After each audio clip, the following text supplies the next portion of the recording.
Malalim ang naging buntong hininga ni Mina nang makita ang picture na pinasa sa kanya ng kaibigan niya. IT ang boyfriend ni Rhea, kung kaya't alam na alam nito kung papaano maka-access sa profile ng taong gusto niyang ipahanap. Ngunit alam niyang hindi sapat ang mga nakakalap niyang impormasyon tungkol kay Hector. Kailangan niya ng malalim na pag-aaral tungkol sa lalaki. Seryoso? I can't believe this, Mina. Hindi ko aasahang aabot ka sa ganito, ah. Talagang ipapakasal ka ng mommy mo sa ganyang klase ng lalaki? Hindi na nga natin sure kung talagang totoong mayaman ng lalaking yan o pakulo lang nila yan. I mean, look at him. Naghihisterya na ang kaibigan niya ngayong napadala na nito ang picture ni Hector. Mahaba ang kulot na buhok nito, balbasarado, mukhang caveman, o yung mga nabaliw na sa daan. Kulang na lang, magsuot ng punit-punit na damit para pumasang pulubi. Talagang pangit ito. Pwede nang sumali bilang kontrabida sa isang palabas itong si Hector. Napalunok siya. Hindi na siya magtataka kung bakit nito napiling sumalang na lang sa isang fixed marriage kaysa maghanap ng babaeng mamahalin nito. Kasi, tiyak naman na unang tingin pa lang sa lalaki ay agad na magbaback out ang sino mong babae na makikilala nito.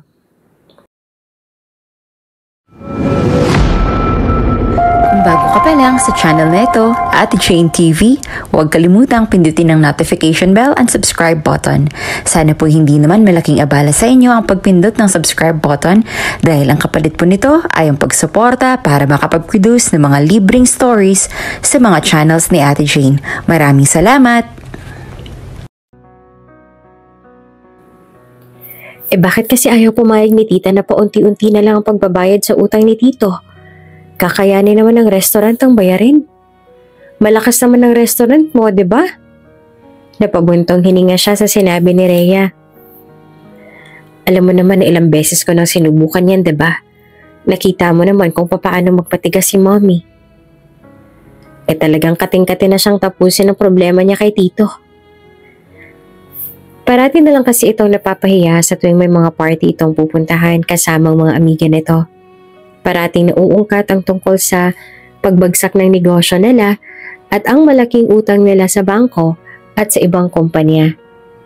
Gusto nitong ibangon ang pride ng pamilya nila sa pamamagitan ng pagpapakasal niya sa isang mayaman na nagmula sa malayong probinsya na yon. Gusto kong malaman ang katauhan nitong Mr. Mondragon, Rhea. Aniya. Namilog ang mga mata ng kaibigan. Makikipagkita ka sa kanya? Magpapakilala ka? Anong balak mo? Umiling siya. Hindi. Kumunot ang noon nito. Ano pala? Hindi ako magpapakilala sa kanya bilang fiancé niya. Papasok ako bilang tauhan nila. Mamanmanan ko siya. Muntik nang maibuga ni Rhea ang tubig na tinungga nito dahil sa sinabi niya. Seryoso ka? Napalunok siya bago tumango. Oo, bala ko kumuha ng impormasyon sa lalaking yun. Kailangan ko siyang lubusang makilala bago ko man lang siya mapakasalan. Malay natin, bayolente siya. O kung may criminal record siya. At least may dahilan na ako para iurong ang kasal. Tsaka kung papayag si mommy. Hindi siya papayag na magkaroon siya ng son-in-law na may criminal records. Kasiraan niya yun pag nagkataon. Bakas ang pag-aalala sa mukha ni Rhea habang nakatitig sa kanya. Paano ng restaurant mo? Matagal ka bang mawawala? Ngumiti siya sa kaibigan. Kaya ko nga to sinasabi sa'yo ngayon. Gusto kong ikaw ang bahala sa restaurant ko habang wala ako. Matapos ang mahabang tsikahan nila ng kaibigan niya, ay pagod na tiningnan niya ang entrada ng restaurant niya. Sarado na sila at nakakapagod na trabaho sa maghapong iyon ang naitawid niya. Kahit hindi linggo ay abala ang restaurant niya. Katulad ng sabi ni Rhea, ay kaya naman nilang bayaran ng paunti-unti ang utang ng kanyang ama kahit restaurant niya lang asahan nila. Matapos siyang makapagligpit ay sinarado niya na ang restaurant. Sa kondo ay naabutan niya ang stepmother niyang nasa terasa na naman ng sala at tumutungga ng wine habang nakatitig sa baba. "Mom, good evening," ani ang pagkapasok. 5 years old lamang siya nung mamatay ang kanyang tunay na ina. Ang stepmother niyang si Selena ang pumalit sa kanyang ina. Ito na ang nagpalaki sa kanya at dahil walang kakayahang magkaroon ng anak ang stepmother niya, kaya only child siya ng mag-asawa. She was already 18 when her father died. Nasa college pa lamang siya at culinary, hanggang sa nagkaroon siya ng sariling negosyo at nalaman nila ang napakalaking utang ng kanyang ama. Kapag nagkaroon ka na ng asawa, hindi mo na pwedeng gawin ang gusto mo. Gusto ng mga lalaking sila ang parating priority. Kung gusto mo ng pangmatagalang relasyon, makinig ka sa akin. Tugon ng kanyang ina. Bumaling ito sa kanya habang nakasandal sa barandilya ng terasa. Ilang buwan na lang hihintayin natin at magkakaharap na kayo ni Mr. Mondragon. Kailangan mong maging approachable at presentable sa harapan niya. Kailangan mong i-priority ang soon-to-be husband mo simula ngayon, Mina.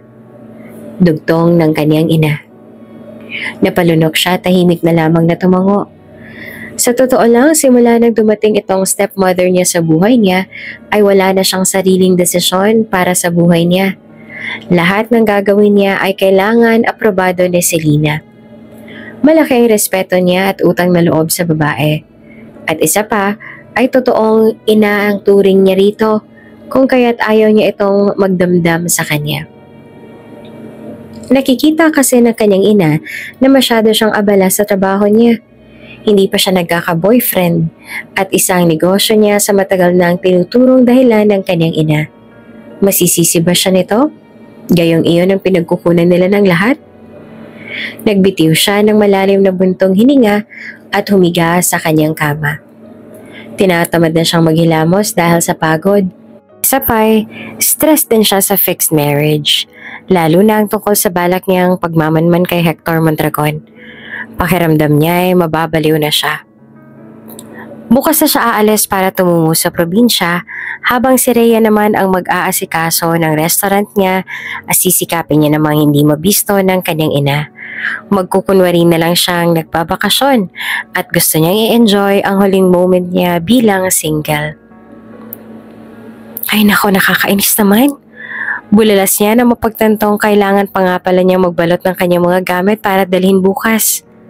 Sa pagkakataong yon, ay kailangan niya na munang magpaalam sa kanyang mga koleksyon ng bags at sapatos. Hindi na muna siya magsusuot ng mga yon ngayon. Mahirap na, baka mabisto pa siya ni Mr. Mondragon. Isang tahimik ang lugar ng San Pablo. Matatagpuan iyon sa kasulok-sulukan ng isang lalawigan ng Visayas. Hindi niya inaasahang ganoong kalayo ang pinanggalingan ng lalaking ipapakasal ng kanyang ina sa kanya. Saan ba kasi nakilala ng kanyang inang magulang ng Hector na yon na talagang ito pa talagang napupusuan itong ipakasal sa kanya? Mukhang hindi naman sanay sa buhay syudad ang Hector na yon. Ayaw niya na lang mag-judge. Malay natin, at mas malala pa ang lalaking yon sa mga lalaking nakilala niya sa syudad. Kaya nga ngayon pa lamang kikilalanin niya na ang lalaki. Nag-commute siya tungo roon. Kung pwede niya lang sanang gamitin ang sasakyan niya para magpunta roon ay matagal niya nang ginawa. Mahirap ang pagko-commute lalo na't first time niya yon. Sa daan na-realize niyang mas mahal pang mag-commute kaysa bumili na lang ng gasolina at mag-long drive. Hindi talaga advisable sa mga may sasakyan. Nagulat siyang kahit sino ang tanungin niya ay kilala ng mga ito ang mga Mondragon. Hindi niya inaasahang masyadong popular pala ang mga Mondragon. Kaya nga mabilis niyang nahanap ang address ng mga ito. Nagpasalamat din siya sa boyfriend ni Rhea na siyang source niya para malaman ang mga activities ng mga Mondragon. Hindi nga sana kasama sa plano niya maging katulong ng mga ito. Pero bigla na lamang niyang nalaman na hiring ang mga ito para sa karagdagang mga katulong. Pagkarating niya sa malaking mansyon, ay dambuhalang gate ang kaagad na sumalubong sa kanya. Unang tingin mo pa lang sa mansyon, iisipin mo na kaagad ng mga prinsipe at prinsesa ang nakatira roon. Masyado iyong malaki at hindi na siya magtataka kung kumuha ng 100 katulong ang mga Mondragon para roon. Anong kailangan? Ani ng isang katulong na kaagad na nagbukas ng dambuhalang gate. Humigpit ang hawak niya sa bag na dala niya. Ako nga po palang bagong katulong na kinuha ng agency para rito. Umakto nahihiya siya sa babae para mas convincing ang pag-acting niya. At isa pa'y sinadya niyang iyong patapon at lumang traveling bag ang dalhin niya para lagyan ng mga damit niya. Baka kasi kapag yung mamahaling maleta ang dalhan niya baka mawindang ang mga taong nandito. Iyon naman talaga ang preferred niyang dalhin. Pero sa ngayon, pagtitisan niya na muna ang mga lumang gamit niya. Ngayon lang naman yon. Tapos niya sa mission na yon ay babalik rin siya sa dating buhay niya. Ikaw ba ang bagong pinadala ng agency? Anang isang maedad na babae na siyang pangalawang taong sumalubong sa kanya. Unang tingin, alam mo na agad na ito ang matagal na sa bahay na iyon at siyang mas pinagkakatiwalaan ng pamilya. Opo, ako po si Nami. Aniya na muntik pang makalimutang binago niya nga pala ang pangalan niya. Binaliktad niya lang ang pangalan niya dahil wala na siyang maisip noong gumawa siya ng peking mga dokumento na ipapasa sa agency. Sa pagkakaalam ko magaling ka raw sa pagluluto. Malaking bagay yon at kulang ng tao sa kusina. Diretso ka na magtrabaho sa kusina. Paliwanag nito habang nananatiling seryoso ang mukha.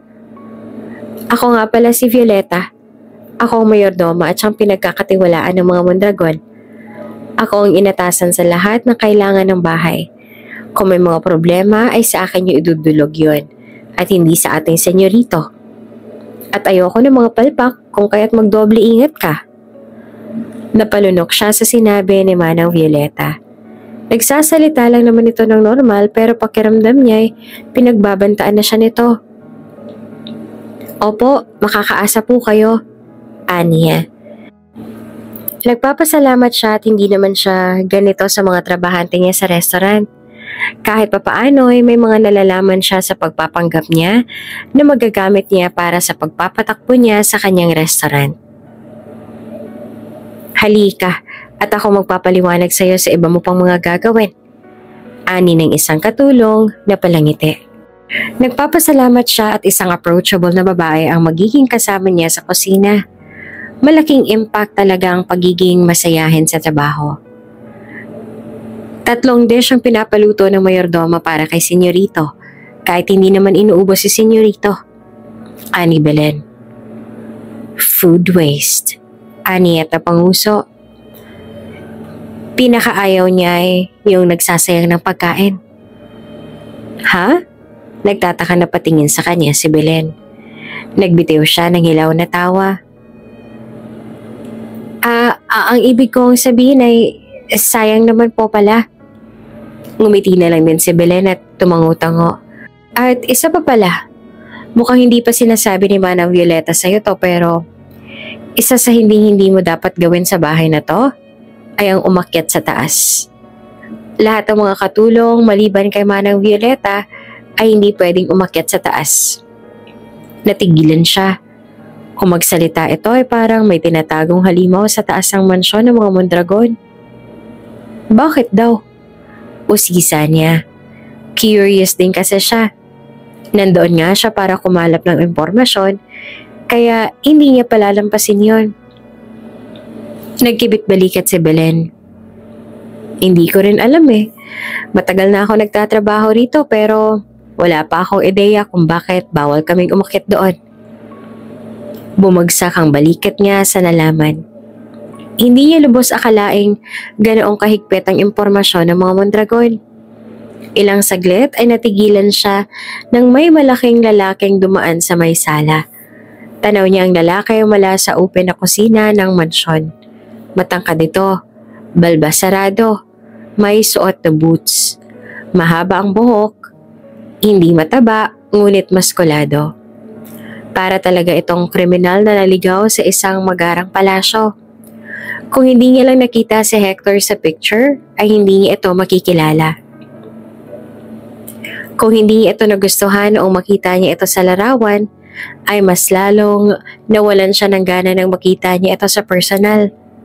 Nakasando ito ng pula at ripped jeans. Mukhang hindi talaga nito hilig ang mag-ayos ng sarili. Kaya siguro kumapit na lang ito sa fixed marriage para kahit papaano ay hindi ito tumandang single. Napanguso na lamang siya ng maalalang ito nga pala ang fiancé niya. Yan nga pala si Senyorito Hector, iha. Seryoso lang siyang tingnan pero mabait naman yan. Ani ni Belen nang makitang nakatanaw siya kay Hector sa may sala. Ganun po ba? Niya, sabay bitaw ng hilaw na tawa.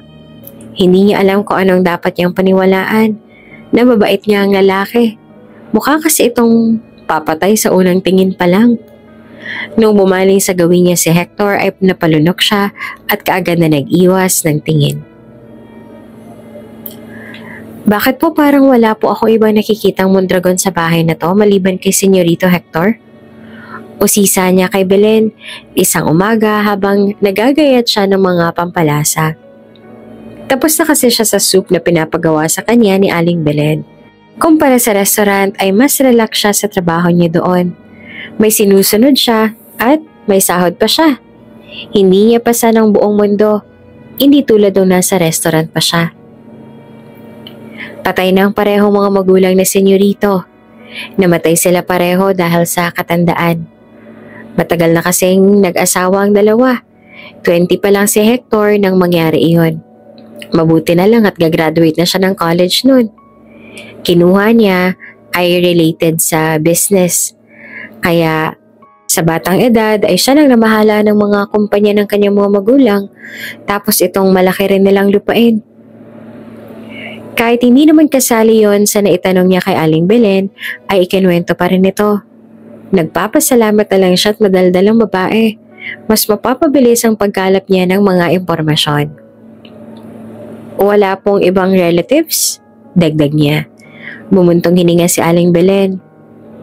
Ay lahat ng mga kapamilya ni Hector ay hindi close sa pamilya nila. Sanay ang mga yon na nagkakanya-kanya. Siguro dahil abala rin sa negosyo at kasing yaman din ni na Hector ang mga yon, kaya ngayon mag-isang papasanin ni Hector ang lahat ng naiwan ng kanyang mga magulang sa kanya. Napanguso siya. Buti pa nga si Hector kayamanan ng iniwan ng mga magulang nito rito. Siya, wala na ngang iniwang pera ang ama niya. Nag-iwan pa ng utang sa bangko at mga kumpanya. Ayan tuloy, mapipilitan siyang pakasalan ang mukhang barumbado na Hector na yon. May iba pa naman kasing paraan maliban sa pagpapakasal pero talagang pinupush ng mommy niya ang bagay na yon. Hindi naman kasi kasama sa goal niyang mag-asawa ng mayaman. Strong and independent woman naman kasi siya. Hindi niya kailangan ng lalaki sa buhay niya. Bakit mo nga pala na itanong, iha? Type mo si Senyorito Hector? Biglang umisi ang Aling Belen nang itanong iyon. Muntik na siyang naubos sa sarili niyang laway dahil sa tanong ng babae. Po? Hindi mawalang ngisi sa labi ni Aling Belen. Ayos lang, single naman si Senyorito. Pwede ka pang magka-crush dyan. Huwag mo lang seryosohin ang feelings mo sa kanya.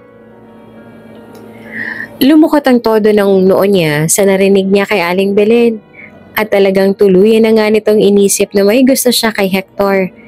Nagbunga pa ng hindi magandang pang-uusisa niya sa babae. Nagdadalawang isip na tuloy siyang magtanong pa ulit kay Aling Belen. Iniwan niya si Aling Belen sa trabaho nito. Imbes na mag-usisa ay nasikaso niya na lamang ang soup na niluto niya kanina. Baka kung saan pa mapunta ang topic nila. Katulad niya ng sinabi ni Aling Belen, hindi na naman naubos ni Hector ang mga niluto nila. Pero nakakagulat na naubos ito ang beef soup na niluto niya. Namilog ang mata ni Aling Belen nang sulyapan ng bowl ng beef soup. Aba, mukhang nagustuhan ni Senyorito Hector ang niluto mo ah. Puna pa ni Aling Belen at mukhang tuwang-tuwa pa. Talagang sinamahan mo ng pagmamahal ang niluto mo sa kanya ha? May himig na naman ng panunuya ang boses ni Aling Belen. Nakagat niya pa ang kanyang ibabang labi at kahit naiinis na sa mga pasaring ng babae ay nagawa pa rin magbitiw ng hilaw ng ngiti. Ayaw niya nang paulanan pa siya ni Aling Belen ng mga kantsaw kaya pagkatapos niyang maglinis sa kusina ay agad na siyang nag-back out. Mga bandang 7:00 naghapunan naman si Hector. May iba namang nag-aasikaso sa lalaki. Mukhang gusto niyang maniwalang hindi lamang kunyari ang yaman ni Hector. Isa nga talaga itong dugong bugaw. Kung bakit kasi gano'n ang ayos ito?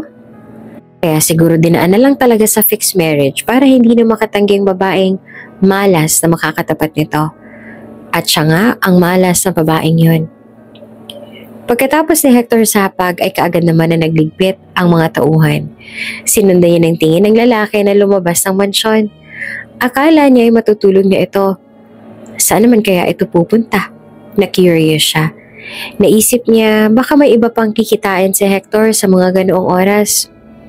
Babae kaya? May probinsyanang babae kayang lihim na kinikita itong lalaking to?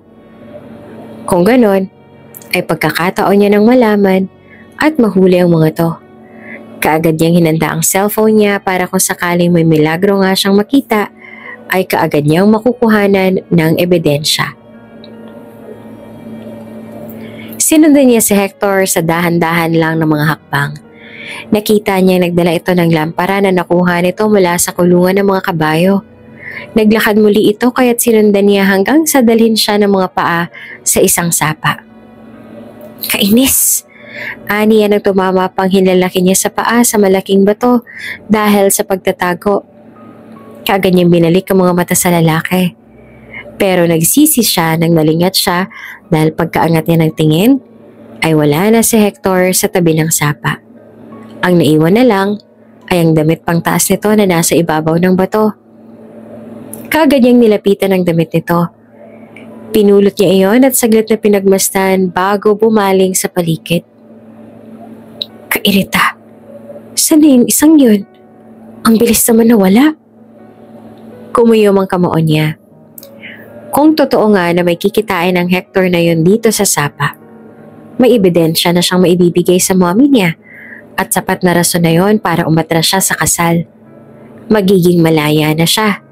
Kapag pumayag ang mommy niya, ay titiyakin niyang dodoble pa ang kita niya sa restaurant at ipapakita niya sa mommy niyang hindi kailangan ng kasal para makabayad sila ng utang at makaahon sila sa kinasasadlakan nila. Are you looking for me? Muntik nang tumalon mula sa katawan niya ang kaluluwa niya nang may magsalita mula sa likuran niya. Nang lingunin niya ay para siyang mahihimatay nang makita ang matangkad na lalaking nakatayo roon. Si Hector. Wala nang suot na pangtaas at nakadungaw sa kanya. I'm dead. Naibulong niya na lang sa sarili. Are you spying me? Bakas ang iritasyon sa boses ni Hector nang itanong iyon. Dahil sa pagkabigla at guilt ay hindi na siya makapagsalita mula sa isipan niya. Nanatili na lang siyang tulala at nanginginig. Nahuli siya nito. Hindi siya makapaniwala. Anong balak mong gawin? You're not familiar to me. I guess you're the new maid. Patuloy pa nito. Alanganin siyang tumango. Opo, ako nga pong bago niyong tauhan pero hindi po ako spy. Kumunot ang noon nito. Mukhang hindi kumbinsido sa mga sinabi niya. Sino ba naman kasi ang maniniwala? Really? But you hide from there. Paano mo ako mapapaniwalang wala kang binabalak na masama? Bakas pa rin sa mga mata ni Hector ang pagdududa. Maniwala ho kayo, wala po talaga akong balak na masama. Ang totoo niyan, nagtatago lang po ako nang makita kita rito sa sapa. Akala ko kasi solo ko itong sapa pero nandito rin po pala kayo. Palusot niya. Parang gusto niyang palakpakan ng sarili. Sa wakas, nakahanap rin siya ng palusot. Kaya lang nagulat siya nang bigla itong humakbang palapit sa kanya. Kinakabahan siyang umatras. Anong ginagawa nito? Bakit siya lumalapit? Nag-explain na siya, diba? Nagpanik na siya sa pagkakataong yon. Baka hindi pa rin ito naniniwala kahit convincing na ang sinabi niya. Baka hindi niya naman talaga ito nakumbinse. Baka iniisip pa rin itong may balak talaga siyang masama. Kung ganon, ang hirap pala talaga nitong lokohin. My shirt. Natigilan siya nang sabihin iyon ni Hector. Ha? Baka sa mga mata niya naguguluhan siya. Give me my shirt. Ulit pa nito. Doon niya lang napagtantong hawak niya pala ang shirt ni Hector.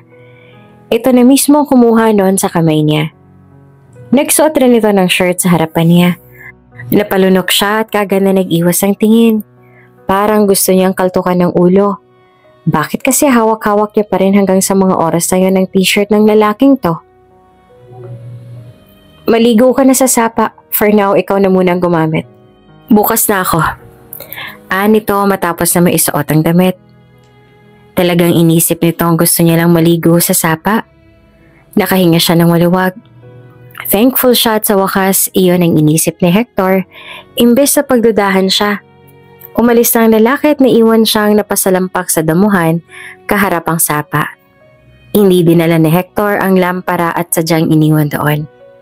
Ngunit hanggang sa mga oras na yon ay hindi pa rin maalis sa isip niya magdudang ibang kinikita ni Hector sa sapang ito. Hindi na uubra ang pagsunod-sunod niya sa lalaki. Baka kapag pinagpatuloy niya yon ay mas lalong magduda nga sa kanya si Hector. At ang malala pa ay baka mapatalsik pa siya sa mansyon nang wala sa oras. Hindi niya maharap si Hector kinabukasan. Siguro dahil iyan sa guilt na nararamdaman. Mabuti na lamang at sa kusina siya nakatoka at hindi niya kailangan lumabas at makita si Hector. Nangangawit na nga ang bewang niya nang lumabas siya sa likuran ng kusina. Sa likuran niyon ay isang garden na may mga upuan.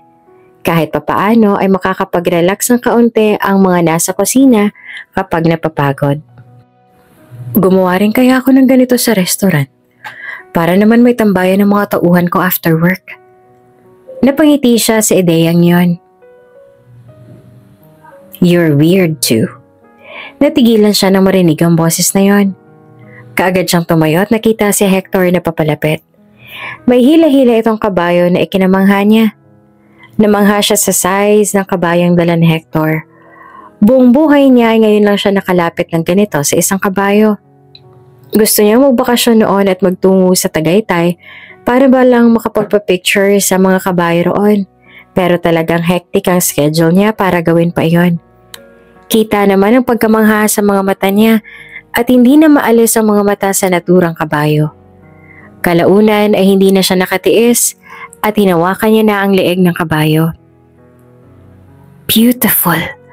Naibulalas niya sa kawalan habang nakatitig sa kabayo. Saglit niyang nakalimutan ang presensya ni Hector. You like horses? Nito. Sa kanya lang napagtantong nandito nga pala si Hector. Kaya agad niyang binaba ang kamay at nag-iwas ng tingin. Opo, pasensya na kung hinawakan ko siya. Aalis na po ako. Wanna ride with me? Natigilan siya sa susunod na sinabi ni Hector. Namilog ang mga mata niyang binalingan ng lalaki. Gusto niyang tanungin kung seryoso ito pero nakita niya sa mga mata nitong seryoso nga ito. Nakagat niya ang ibabang labi. Natitempt siya sa totoo lang. Gustong gusto niyang umuo. Pero hindi ako marunong magpatakbo ng kabayo. Pag-amin niya. Sa laki, tindig ng kabayo, nakakatakot isipin na maaaring mahulog siya mula doon. Ako magpapatakbo. Isang kabayo lang ang gagamitin natin. Wala akong kasamang mga aso ngayon sa gubat. Better to tag you along instead. Nito. Hindi niya inaasahan na pwede pang gawin ang ganoong activity sa panahong ito. Hunting wild animals while riding a huge horse? It will be a great experience.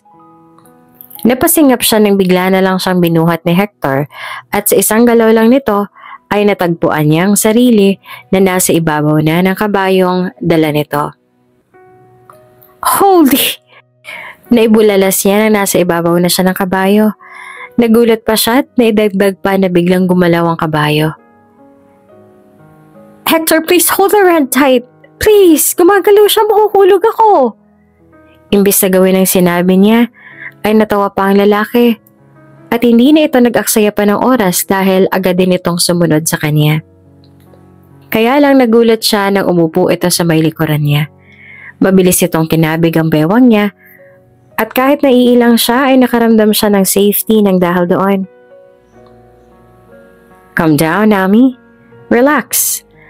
Nararamdaman din ni Amihan ang tensyon mo kaya hindi siya makaperme. Nito malapit sa tenga niya. Nagulat siya nang marinig mula rito ang peke niyang pangalan. I asked Ate Belen about you. Nito. Napalunok siya. Hindi niya inaasahang magtatanong ito tungkol sa kanya kay Ate Belen. Alanganin siyang tumango. Napasingap siya nang hilahin na naman ni Hector ang renda ng kabayo at nagsimula nang maglakad ito. Aaminin ni Mina noong una na abot langit talaga ang takot na nararamdaman niya. Ngunit kalaunan ay naalis na ang takot na iyon nang magsimula na siyang makakita ng mga bulubundukin sa unahan. Umaga at mga bandang 7 na pero makikita pa rin ang hamog na tumatakip sa mga bundok. Sobrang ganda nito tingnan. Mga view na dati ay pinaplano niya lang. Ngunit dahil sa abala niya sa trabaho ay hindi niya magawa. Hindi niya lubos maisip na si Hector pa mismo ang magpaparanas nito sa kanya. Kalahati pa lang ng hasyenda ng mga Mondragon ang nagagamit. Ang kalahati ay ginawa na lamang ng malaking kagubatan para sa mga ligaw na hayop na gustong manirahan doon. Bawal na pumasok sa teritoryo ng mga Mondragon ang ibang tagalabas kaya nagsisilbing untouched ang kagubatan na sakop ng asyenda ni na Hector. Kaya hindi na magtataka si Mina kung hanggang sa mga panahong yon ay sagana pa rin sa mga wild animals ang parting yon ng hasyenda. Namamangha si Mina habang hawak ang karne ng usa na nakatuog sa stick na hawak niya. Napakalaking usang nahuli ni Hector. At isa pa'y namangha siya kung papaanong kagaling umasinta si Hector at talagang hindi ito nagmintis ng baril nitong usa na dumaan sa kinatatayuan nila. Gumawa ng siga si Hector para sa karne. Ilang saglit ay naglabas ito ng mga pampalasa na nasa bag nito. Ito na mismo ang naglagay ng pampalasa sa karneng hawak niya. Ito ang pinagsisilbihan sa mansyon. Pero ngayon, siya nang pinagsisilbihan ng lalaki sa kagubatang iyon. Here, try it. Nito matapos na maihaw nito ang karne. Naglabas ito ng plato sa bag nito. Kumunot ang noon niya. Hindi mo naman siguro dinala ang buong bahay mo sa bag mong yan, diba? Natawa si Hector at umiling. Nice try, Nami. Hindi siya makapaniwala nang matry niya ang karne ng usa na inihaw ni Hector. Ang galing nito. As a food expert, isa yon sa kakaibang pagkain na subukan niya. That was straight from nature. Ilang saglit pa ay dumilim na ang paligid. Ngunit dahil dinaig pa ni Dora itong si Hector kaya malamang may flashlight din ang lalaki at hindi sila mag-aalalang wala silang makita pagbaba nila ng bundok. Gaya kanina ay nasa harapan ulit siya ni Hector habang sakay sila ng kabayo. Halata rin na sanay na ang kabayo sa pag-akyat panaog dahil kahit walang liwanag ay natutunto nito ang aapakan. Malabig ang gabi lalo pa na nasa gubat sila. Natural na malamig din ang hatid ng lugar dahil malayo iyon sa syudad na puno ng polusyon. Pero kahit wala siyang jacket, hindi naman siya masyadong nilalamig. Nasa likuran niya si Hector at animoy na kayakap ito sa kanya dahil hawak nito ang renda ng kabayo. Kaya hindi siya masyadong nilalamig dahil sa init na hatid ng katawan ni Hector sa likuran niya. Nakaramdam siya ng kakaibang init sa pisngi niya. Maging ang puso niya ay nagwala sa hindi niya maipaliwanag na dahilan. Dahil abala siya sa kung ano-anong bagay sa isipan niya, kaya huli na nang mapansin niyang biglang bumuhos ang ulan at agad silang nabasa. Samantala, Kulang na lang ay buhati ni Hector si Nami dahil tila tulala pa rin ito kahit noong umulan na ng malakas. Hinila niya ito sa isang kamalig. Malapit na sila doon na magsimulang umulan. Binaling ang dalaga na tahimik pa rin sa kanyang tabi. Kitang basang-basa na ang damit nito nang papasok na sila. Nagtagis ang bagang niya nang makita niyang nanginginig na ito sa lamig at namumutla. Siya ang nagdala dito sa lugar na iyon. Dahil sa kanya kaya basa ito ngayon. Cargo niya ito kaya nakaramdam siya ng guilt ngayon. Mabuti na lang at may kawayang pahingahan doon kaya't doon niya dinala si Nami. Nagawa mo. Namilog ang mata ng dalaga nang balingan siya. You're freezing. Wala ko nadalang damit ng palit mo. So, ani ang itinaas ang dalawang braso para anyayahan ito. Tinanggal niya ang basa niyang damit at balak niya yakapin na lang ito. At least, body heat can help. Matigas na umiling si Nami. Halatang balak nitong tiisin ng lamig kesa gawin ang sinasabi. Iyakap nito ang sarili at sumiksik sa sulok. I'm sorry, aniya kalaunan. Napansin niya namang bumaling sa kanya si Nami. Tumangulang ito at hindi na nagsalita. Hindi niya alam kung galit ba sa kanyang babae o ano. Unang kita niya kay Nami ay noong dumating ito sa gate ng kanilang mansyon. The girl was mesmerizing. Halatang mula sa syudad ng babae. Nakakapanibago na may katulad ng piniling magtrabaho sa ganoon kalayong probinsya imbes na magtrabaho sa nakasanayan nitong lugar. Naghintay siyang tumila ang ulan. Parehong pinagmamasdan lang nilang ulan sa labas. Ngunit tila wala na iyong katapusan. Pareho silang tahimik habang nakaupo at walang gustong magsalita. Kaya lang, napansin niyang wala nang imik si Nami sa tabi niya, kaya binalingan niya. Nalaman niya nakatulog na pala ito. Napabuntong hininga siya. Nakatulog na ito habang basa pa ang damit ito. Napahilamos siya sa mukha gamit ang mga palad. Gising siya at hindi niya malang nagawang makatulog habang iniisip na basa ang kasama niya at siya ang dahilan. Pinagdarasal niya na sana huminto ng ulan at makauwi na sila. Hanggang sa natigilan siya na mapansin na may umiiyak sa tabi niya. Binalingan niya si Nami. Nakita tulog ito pero umiiyak ito. Nananaginip ang babae. Mukhang hindi maganda ang naging panaginip nito. Daddy, anito sa kabila ng pag-iyak. Kumunot ang noo niya sa binangkit nito. Tinaas niya ang kamay upang hawakan ang ulo ng dalaga at dahil doon ay naging payapa na ulit ang pagtulog nito. Pero hindi na alis sa isipan niya ang binangkit nito. Bakit ito umiiyak? Anong nangyari sa ama nito? May mga bagay na hindi niya na dapat pakialaman pero naku-curious siya. Isa na doon ang tungkol sa naging buhay ng dalagang ito. Mabigat ang katawan ni Mina nang magising. Kagabi ay nakauwi siya ngunit inabot sila ng 11. Talagang ang tagal ng ulang huminto kagabi. Kung kailan gabi na at basa pa siya, kaya hindi na siya magtataka kung biglang makaramdam siya ng ganito ngayon. Uminom ka ulit nito pagkagising mo mamaya. Tapos ay kumain ka na rin. Ako na lamang magpapaliwanag nito kay senyorito. Maiintindihan naman niya dahil magkasama naman kayo na basa kagabi. Pwede naman kasing dali ng ibang tauhan na nasa pero ikaw pa talagang dinala niya sa pangangaso. Mahabang litanya ni Aling Belen bago ito nagtungo sa kusina. Napansin nito kinaumagahan na parang kakaibang kinikilos niya at napagtanto niyang nilagnat nga siya. Kung kailan excited na siyang magluto sa kusina, saka naman siya nagkasakit. Salamat po, aniya.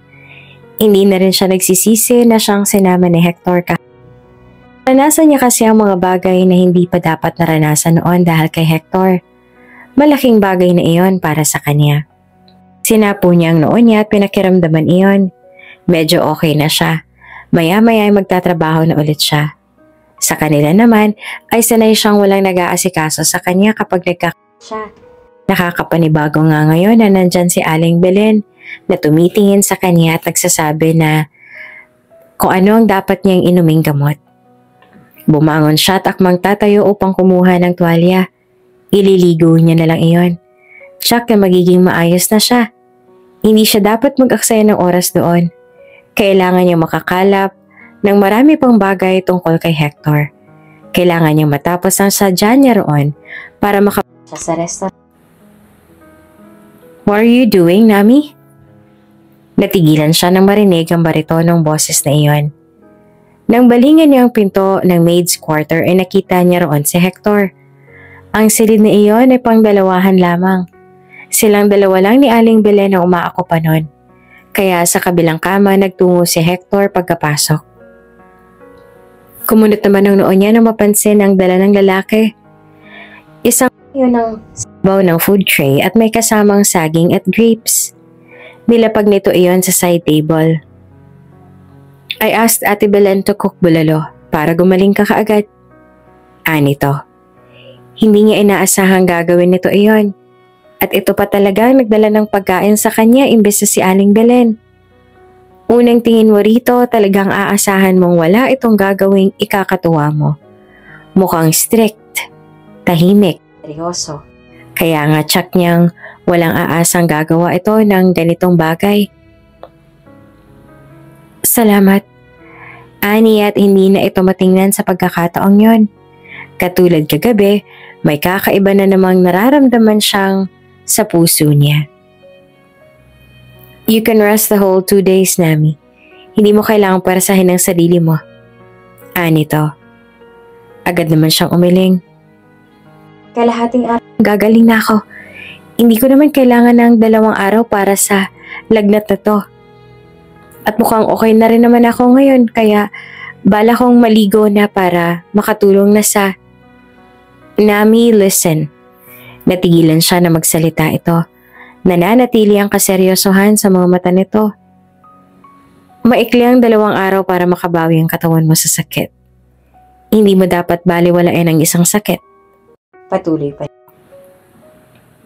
Nagbitiw siya ng tipid ng ngiti. Pero sanay naman ako nagtatrabaho ng may sakit. Mahaba ng kalahating araw para doon. What? Bulalas ito na ikinatigil niya. Sa pagkakataong yon ay bumakas ng iritasyon sa mga mata ni Hector. Pakiramdam niya ay nagalit ito sa sinabi niya. Nakulitan ba ito? Nagalit ba ito dahil matigas ang ulo niya? Nagtatrabaho ka kahit may sakit ka? Sinong amo mo na nagpapagawa sa'yo ng ganun? Hinahayaan ka lang nilang gawin yon?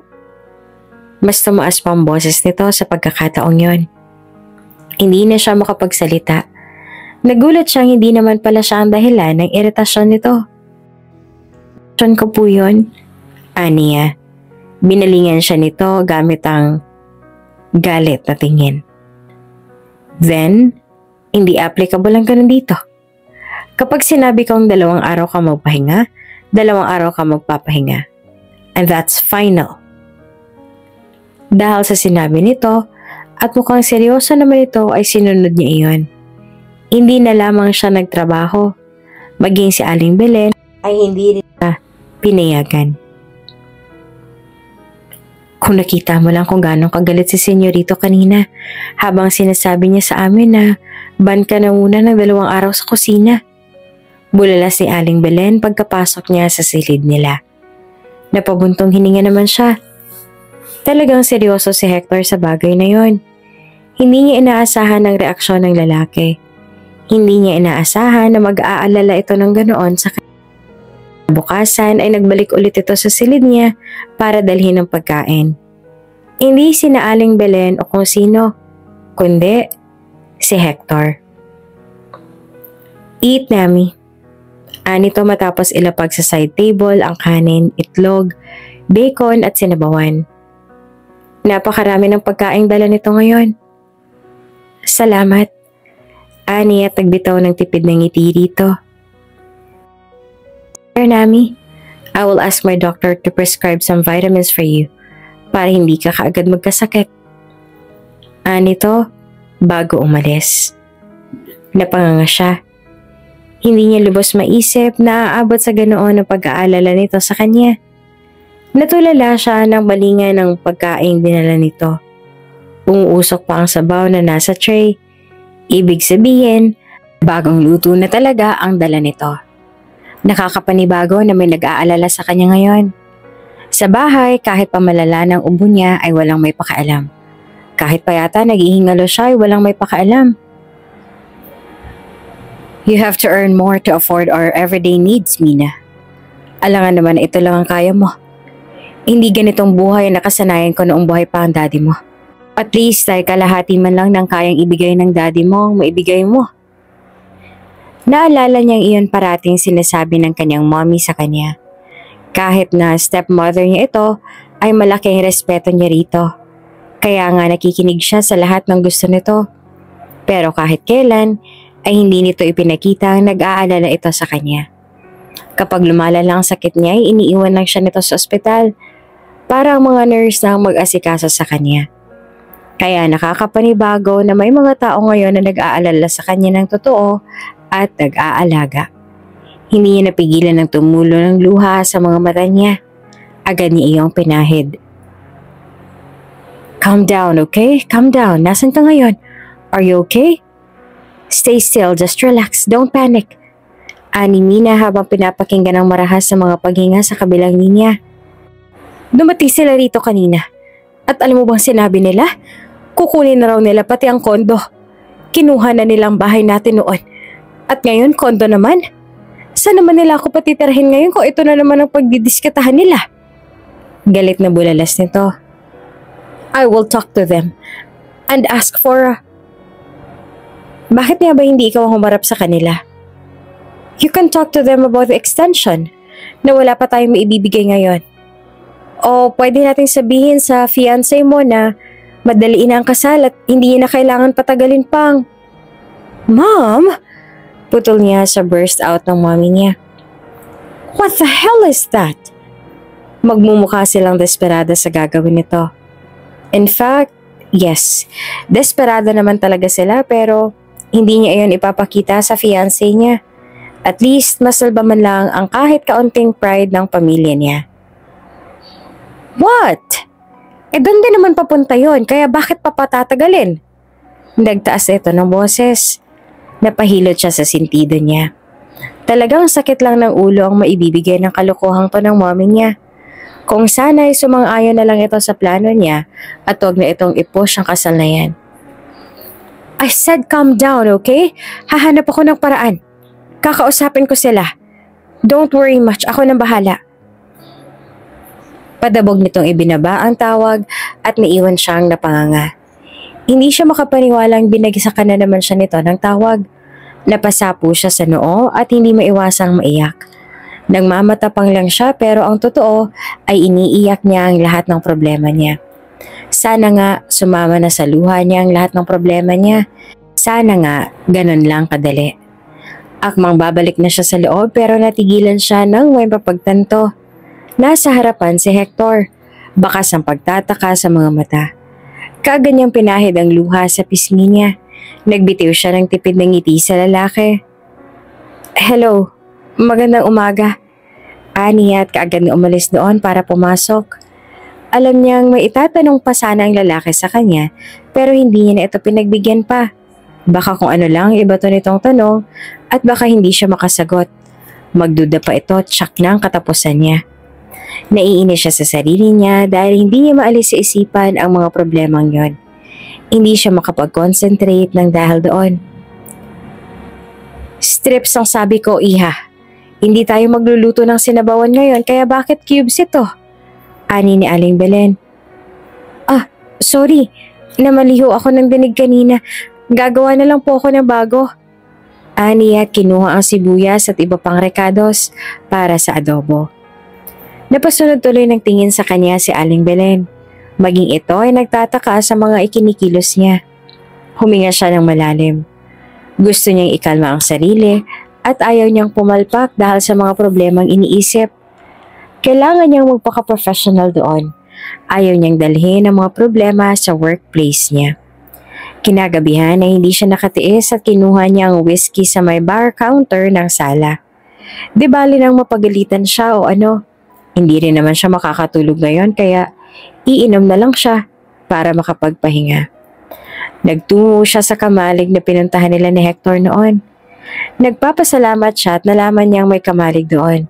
Kasi kung sa gilid naman ng sapa siya magtungo, ay baka nandun naman si Hector at baka makita na naman siya nito tapos umiinom pa ng alak. Mabuti pang sa kamalig na lang. Payapa ang langit. Marami ang bituin habang nakaupo siya sa kawayang katre sa labas ng kamalig. Nakatingala siya habang tumutungga ng alak.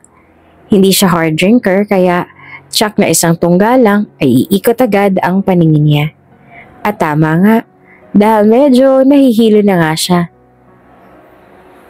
Lasing na nga ako. Pero naaalala ko pa rin ang problema ko. Akala ko pa naman kapag naglasing ang tao, makakalimutan niya ng problema niya. Bakit ako naaalala ko pa rin? Patawa-tawa niya sambit habang nakatingala sa langit. Ilang saglit ay napahiga na siya sa kawayang higaan. Ngunit para siyang nananaginip at nakita niya ang mukha ni Hector. Bakit naman pupunta doon si Hector? Bakit andito ka? Nagbitiw siya ng masuyong ngiti tapos ay tinaas ang kamay upang hawakan ang pisi nito. You're drunk, Nami. Ihahatid na kita. Nito sa malalim na boses. Hindi naman, kaunti lang na inom ko. Bumangon siya pero hindi kinaya. Kaya tinulungan siya nitong bumangon. Ngumiti siya rito. Nakita niya kung papaano itong lumunok habang nakatitig sa kanya. Samahan mo na lang ako, nalulungkot kasi ako.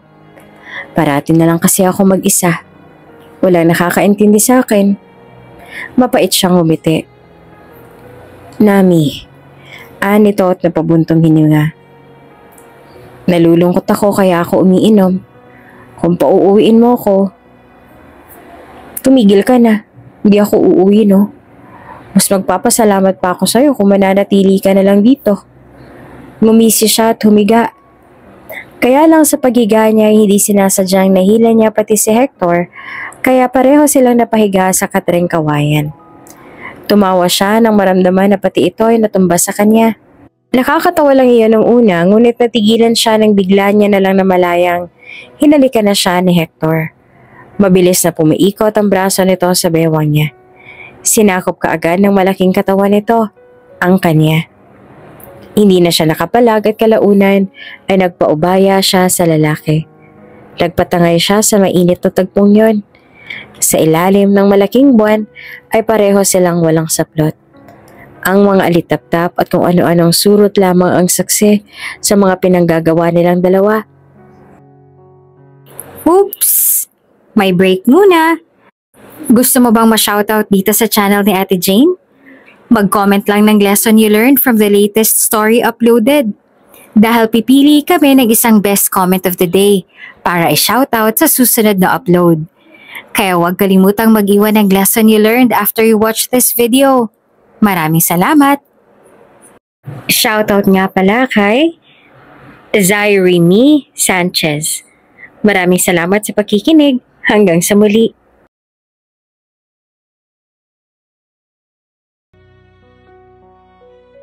Sana makalimutan ko tong panaginip na to bukas. Nababaliw na yata ako.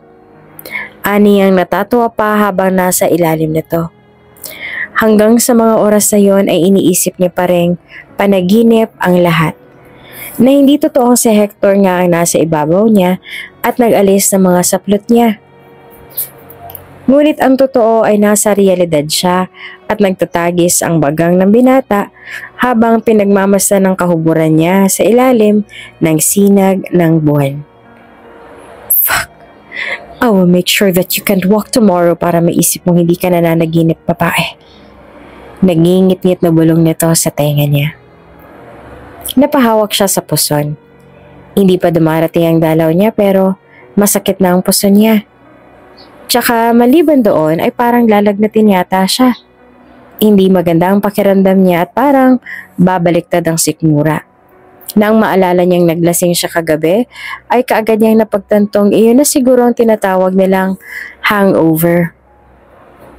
Morning, natigilan siya nang marinig ang pamilyar na boses. Nang balingan niya ang pintuan, ay nakita niyang matangkad na lalaki. Naka-clean cut ang lalaki at sobrang gwapo. Nakasuot ito ng sando na puti at naka-boxer lang. "Are you okay? How are you feeling? Surely may hangover ka pa ngayon. So I made a bulalo para dyan." Nito sabay lapag ng bowl ng bulalo sa side table. Tuwil lang pinagmasdan niya ang paligid. Mas malaki ang silid. Puti ang mga kortina. Mas malaki ang kama. May sobrang laking flat screen TV sa harap. May ref. May terasa sa silid. Puro glass wall ang nakapalibot. Ang naaalala niya ay wala lahat iyon sa maid's quarter. Kaya, nasan siya? "You are in my room now." Ayokong gisingin si Ate Belen. Kaya dito na tayo natulog dalawa. Sagot nito sa mga katanungan sa utak niya. Namilog ang mga mata niya. Hector? Yeah? Nito na may pagtataka sa mga mata. Kalaunan ay napagtanto nito kung bakit siya nag-react ng ganon. Napakamot ito sa batok at ngumiti. I shaved and cut my hair. Nito. Kung ginawa nito iyon noon, baka hindi na ito single ngayon. Baka nga hindi na ito ang fiancé niya ngayon. Tumingin naman siya sa damit niya. Iba na ang suot niya ngayon. Mas lalo siyang kinabahan.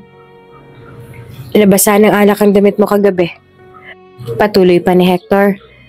Napalunok siya at napabuntong hininga. Kakaiba kasi ang panaginip niya kagabi.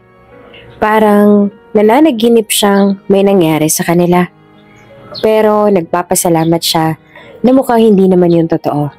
Kasi sabi nga ni Hector, nabasa raw ng alak ang damit niya kagabi. Pero, sino nagbihis sa kanya? Sinong nagbihis sa akin? Bumalik na naman ang kaba sa dibdib niya. Me? Nito nang walang pag-aalinlangan. Parang gustong mahulog niya sa kama dahil sa narinig. Agad siyang tumayo at muntik nang matumba nang maramdaman ng pagkirot ng balakang niya. "You better stay on the bed, Nami." Paanas nitong sabi matapos siyang saluhin ito. "Anong nangyari?" Gulat na sambit niya. "We did it 3 times last night." Nito na may nanunuyang ngisi sa labi. "Huh? Anong ginawa?" Kunot noong binuhat siya nito paupo sa kama nito. Napasinghap siya na dumungaw ito sa kanya habang nakatuko ang magkabilang braso sa magkabilang side niya. "You're pretty sore today. Pero kung hindi mo maaalala, gawin ulit natin para maalala mo." Nito at inalapit pang mukha sa kanya. Natulala siya. Ilang saglit ang dumaan bago nagbalik sa kanya ang senaryo na inakala niyang panaginip lamang. Ibig sabihin ay totoong may nangyari nga sa kanila ni Hector. Tinulak niya ang lalaki, pero imbes na matinag ay nanatili ito sa harapan niya at nagbibitiw ng mapaglarong ngiti. Kaagad siyang tumayo kahit pa masakit ang katawan niya. "Come on, Nami, come back here." Nito sabay sunod sa kanya palabas. Mabilis siya nagtungo sa maid's quarters at pinagsarahan ng pinto si Hector na akma pang papasok sa silid nila ni Aling Belen. "I'm sorry, let's talk, babe." Dinig niya ang boses nito sa labas ng silid. Imbes na makipag-deal sa hangover niya, ay nakipag-deal siya sa mga kagagahang ginawa niya kagabi. Talagang may nangyari sa kanila ni Hector. Hindi siya makapaniwala. 2 araw siyang hindi nakipag-usap kay Hector. Hindi sa ayaw niya sa lalaki, kundi ayaw niya lang naharapin ito matapos ang nangyari sa kanila. She was freaking virgin. Sobrang hiyang-hiya siya, na tipong maging ang ibang katulong sa mansyon na yon ay hindi niya na magawang tingnan sa mga mata. "Nami, mag-usap tayo." Ani ng head na si Manang Violeta sa kanya sa kusina. Kaya mabilis niyang iniwan ang ginagawa at nagtatakang sumunod sa mayordoma. Nag-usap sila ni Violeta sa may pool kung saan malayo sa lahat at tahimik. "Napansin kong tila nagkakaigahan na kayo ng senyorito," panimula ni Violeta. Pero yumuko lamang siya tumikim. Sino ba naman na hindi makakapansin? Kung panay na lang sunod ni Hector sa kanya sa tuwing uuwi ito sa mansyon, pagkatapos ng pagtulong nito sa kwadra. Alam mo, mula nung bata pa si Senyorito Hector, hanggang ngayon, hindi pa siya nagbago. Mabait siya at mapagbigay. Mahal siya ng lahat ng mga nandito. Patuloy ni Manang Violeta. Opo, mabait siya. Tama po kayo. Pagsang-ayon niya. Dahil tama naman ang mga sinabi ng matanda. Hindi niya lang maintindihan kung bakit ito sinasabi ni Manang Violeta ngayon. Mabuting alam mo kung gaano kabuti si Senyorito. Kaya ayoko nilalapitan siya ng mga taong may masamang intensyon para lang mag-take advantage sa kanya. Mayaman siya at nag-iisa siyang tagapagmana ng mga Mondragon. Hindi na bago sa akin ang mga pangyayaring ganoon. Nito habang nakatitig sa kanya ng mariin. Nagbitiw siya ng hilaw ng ngiti. Bakit niyo nga pala sinasabi sa akin to? Ngumisi si Violeta. Hindi mo pa rin ba makuha? Kumunot ang noo niya. Tama. Hindi niya pa rin gets kung bakit ito sinasabi iyon sa kanya. May mga babaeng sumubok nang lumapit sa kanya para akitin siya sa kabila ng itsura niya noon. Pero hindi sila nagtagumpay. Alam kong nandidiri ka lang din noon pareho sa mga babaeng yon. Alam kong hindi mo naman talaga nagustuhan si Senyorito dahil sa itsura niya noon. Dahil balbasarado siya. Hindi nag-aasikaso ng katawan. Pangit. Alam kong katulad ng mga babae yon. Pera lang din ang habol mo sa kanya. Litanya ni Violeta sabay duro sa kanya. Napanganga siya. Hindi siya makapaniwala sa mga lumalabas sa bibig nitong mayordoma na ito. Ano po bang alam niyo sa akin? Hindi niyo ako kilala para i-judge niyo ako ng ganyan. Maayos ako nagtatrabaho rito. Huwag niyo ako itulad doon sa mga babaeng binanggit ninyo. Iritadong sagot niya sabay talikod. Kahit ang totoo, ay totoo naman talaga ang sinabi nito sa kanya. Pera lang ang habol niya kay Hector. Dahil yun ang utos ng stepmom niya para makabayad na sila ng utang at makaahon sila sa hirap na kinasasadlakan nila. Totoo ang lahat ng sinabi niya kaya nasasaktan siya ngayon.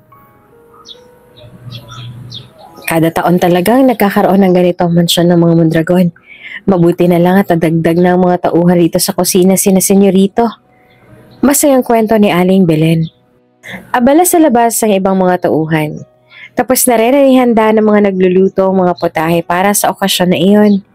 Fiesta nga pala sa lugar na iyon. May separate na kasiyahan ng mga trabahante sa mansyon kapag kaganoon. Gusto niyang tumulong sa kusina pero ayaw ni Aling Belen na tumulong siya. Mukhang magsisimula ng palaro. Bula na si Aling Belen matapos na ma-set up ang pagkain sa mahabang mesa sa labas ng mansyon. Napansin niyang nagkakagulo ng mga bata at mga tao sa labas. Isang maingay na biik ang dinala ng mga tauhan upang ipasok sa loob ng koral. Nagtatawanan at maingay ang mga tauhan na nakilahok sa palaro. Natigilan siya nang mapansin si Violeta na kakaiba kung tumingin sa kanya. Lumunok siya at kumuyom ang kamaong tinuon na lamang ang pansin sa mga taong nagkakatuwaan. 5 araw na nagdaan pero hindi pa rin maalis sa isipan niya ang mga sinabi ng matandang yon. Oh, himala! Sasali talaga siya? Bulala si Aling Belen sa tabi niya. Binalingan niya ang taong tinitingnan ng lahat ng nandoon. Nagtaka siya ng matanaw. Si Hector na nagtatanggal ng damit at iniwan lang ang maong pambaba. Una pa itong pumasok sa koral kung saan ipinasok ang baboy. Anong klaseng palaro po ba ito? Tsaka ngayon lang po ba talaga siya nakasali? Sunod-sunod niyang usisa. Oo, ngayon lang talaga yan sumali. Nakakapagtaka nga eh. Iyang palaro na yan, kailangan lang nilang hulihin yung baboy sa loob. Kung sino ang unang makakahuli, siyang makakukuha ng tinatawag nilang victory ring o kaya pera.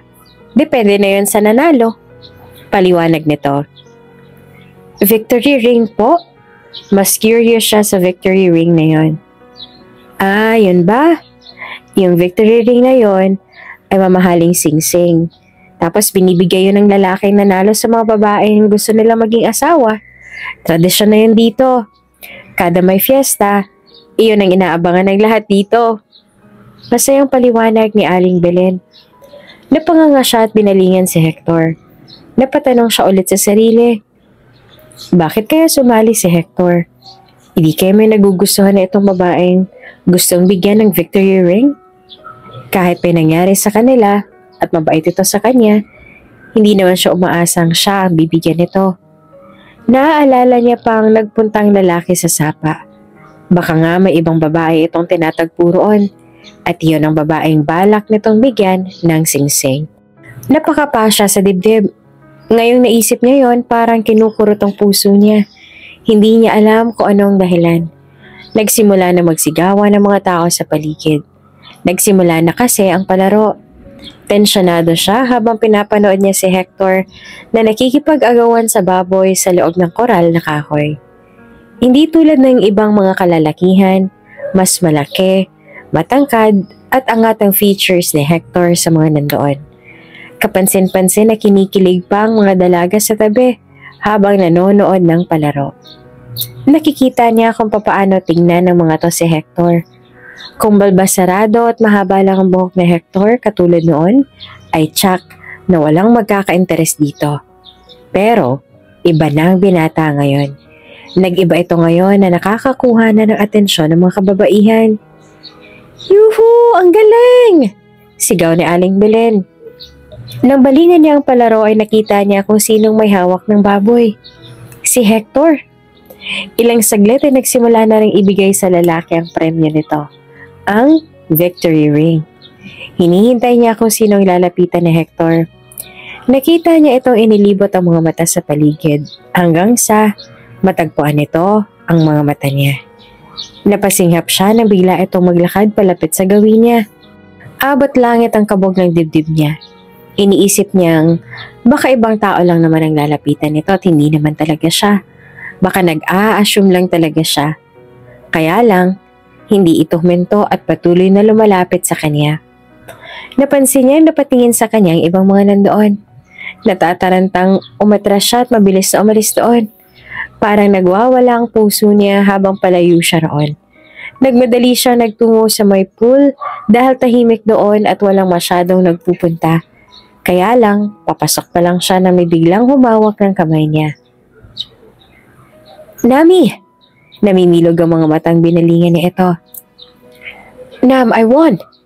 Humihingal nitong sabi habang nakatitig sa kanya. Kaya lang nananatili siyang tulala. I won for this! Anito sabay labas ng kahita ng singsing. Agad siyang umatras. Umatras siya dahil guilty siya sa sinabi ni Violeta. Nandoon siya para perahan si Hector. Nandoon siya dahil kailangan niya ng pera. At heto si Hector, nasa harapan niya. Pinapakita ang singsing na pinaghirapan nito para sa babaeng mahal nito. Kung siya man ang bibigyan nito niyon, hindi niya matatanggap. Oh, what happened? Are you okay? Anito na bakas ang pag-aalala sa mga mata. Tumango siya. Nagbitiw siya ng tipid ng ngiti rito. Congrats! At saka sa babaeng bibigyan mo niya. Parang gusto nang tumulo ng luha niya sa mga mata. Nakaramdam siya ng sakit. Nakaramdam siya ng tila pagkurot sa puso niya. Hindi niya dapat tanggapin iyon. Pero sa totoo lang, gusto niyang isuot ni Hector iyon sa daliri niya. Bakit siya nasasaktan ngayon? Mahal niya na ba ito? Mahal niya na ba ang lalaking hindi niya dapat mahalin? Nagulat siya nang biglang kunin ni Hector ang kamay niya at mabilis itong sinuot ang singsing sa daliri niya. Yes, congratulations to you. Because you're the girl that I choose to be my wife. Anito at ngumiti sa kanya. Tuluyan ang tumulo ang luha niya sa pagkakataong yon. Ramdam na ramdam niya ang singsing sa daliri niya. Animo ayaw na niyong kumalas doon. Tuwing umaga ay nasusuka si Mina. Ito ang pakiramdam noong nag-hangover siya. Pero matagal na iyon. Kaya isang umaga ay naisipan niyang magtungo sa sentro upang magpa-check sa doktor. Hindi na talaga maganda ang pakiramdam niya. Duda niya ay epekto ito ng stress niya. Kailan ang huling menstruation mo? Ito ang unang tinanong ng doktor. 3 buwan na po ang nagdaan, Doc. Pag-amin niya. Okay. Sa ngayon, hindi na muna kita bibigyan ng reseta, pero may susubukan akong test sa'yo. Nito sabay may inabot sa kanya. Natigilan siya nang makita ang pregnancy test ang inabot ng doktor sa kanya. Wala siyang nagawa kundi ang tanggapin iyon at gamitin. Habang nasa CR ay nanginginig ang daliri niya habang tinitingnan ang result ng PT. Napasinghap siya nang lumabas ang result. 2 guhit. Positive. Buntis siya. So? How is it? Can you show me the... Sinalubong kaagad siya ng doktor para sana tingnan ang resulta. Ngunit ipinasok niya iyon sa bulsa niya bago pa ito makita iyon. Okay lang po, salamat sa oras. Niya at nilampasan ito. Ngayon, klaro na sa kanyang lahat. Buntis siya at si Hector ang ama. Gusto niya mang sabihin sa lalaki ang totoo ngunit hindi pa ito ang tamang oras. Sa dami niyang sekretong tinatago, hindi niya na alam kung deserve niya pa ba ang katulad ni Hector. Sa kabilang banda, tahimik na nilalaro ni Hector ang bibig ng baso habang kaharap si Carlos. Ang kababata niyang minsang sumusulpot sa asyenda upang takasan ang mga babae nito sa syudad. Sa wakas, natapos na rin ang ugly duckling era mo. Mukhang nakahanap ka na rin ng babaeng pumasa sa test mo. Ani Carlos sabay hagalpak ng tawa. Tama si Carlos. Upang masubukan niya ang katapatan ng mga babae, hindi siya nag-ayos ng sarili niya. Di bale kung tumanda siyang binata, ang importante ay tapat ang babaeng mapipili niya. Kaya lang, binali niya rin ang rule niyang yun na makilala niya si Nami. Hindi ito naging aloof sa kanya ngunit hindi nito sinabing mahal siya nito. Bigla siyang nag-invest ng feelings dito kahit hindi naman sure kung talagang kaya nitong suklian ang pagmamahal na maibibigay niya. Hindi ko alam kung hanggang kailan lang to. Niya at nagbitaw ng mapait na ngiti. Natigilan si Carlos. What do you mean, dude? Natawa siya. Hindi ko alam kung anong nakain ko dahil lang sa nangyari sa isang gabi. Tapos biglang nag-invest ako ng feelings kahit hindi naman niya sinabing may feelings din siya sa akin. Nababaliw na yata ako. Aba dude, bago yan na. Hindi ka na virgin. Mas playboy ka pa nga kaysa sa akin. Nagkaroon lang ako ng pagkakataon sa mga babae nung magdesisyon kang maging dugyot. Tapos malaman-laman ko pa ngayon, head over heels ka na pala sa isang babaeng walang feeling sa'yo. Napaaga ba ang karma mo? Humagalpak na naman ang tawa ni Carlos. Sinamaan niya ito ng tingin. Talagang nagawa pa siya nitong pagtawanan. Hindi na talaga ito nagbago. Umuwi na si Stacy galing LA. Yun na lang kaya ang balikan mo. Siguradong magkukumahog yung bumalik sa'yo. Kahit yata hindi ka Mondragon, ipakita mo lang yung abs mo doon, mababaliw na naman yun. Patuloy pa rin sa pagtawa si Carlos. Isang banat na lang talaga nito at makakaltukan niya na ito. Samantala, mga bandang 12 na ng tanghali nang dumaan si Mina sa my garden. Tutungo siya sa kusina ngunit may tao siyang nakasalubong na siyang nagpatigil sa kanya. Para siyang naistatwa sa nakita. Carlos? Naibulalas niya na magtamang tingin nilang dalawa. I can't believe this. What the heck is this, Mina? Natatawang bulalas ni Carlos nang makalapit sa kanya. Isa si Carlos sa binasted niya. Ito ang isa sa suki niya sa restaurant. Halos umabot din ng 1 taon ng panliligaw nito na paulit-ulit niya rin naman na binabasted. Hindi niya alam kung coincidence lang ang lahat o talagang sinadya nitong magpunta roon para sundan siya. Na-realize mo bang dapat mo akong sinagot kaya sinundan mo ako hanggang dito? Sana tinext mo na lang ako. Nito at akmang lalapit sa kanya pero agad siyang umatras. Kung ganon, ay nagkataon lang pala talagang pagkikita nila rito. Anong ginagawa mo dito, Carlos? Kinakabahan niyang usisa rito. Tumawa ito. Ikaw ang dapat kong tanungin dahil itong bahay na to ay pag-aari ng kababata ko. Ikaw, Mina Feliza Alcaraz, anong ginagawa ng isang tulad mo sa lugar na to? Nami, natigilan siya nang marinig ang boses ni Hector. Nang lingunin niya ay nakalapit na ito sa kanila ni Carlos. Nakita niya kung paano natigilan si Carlos. Nakagat niya ang ibabang labi dahil sa kaba. Nami? Natatawang usal ni Carlos sabay baling sa kanya. Baka sa mga mata ang panunuya. Yeah, she is. Nagkakalala na ba kayo? Ani Hector na may pagtataka.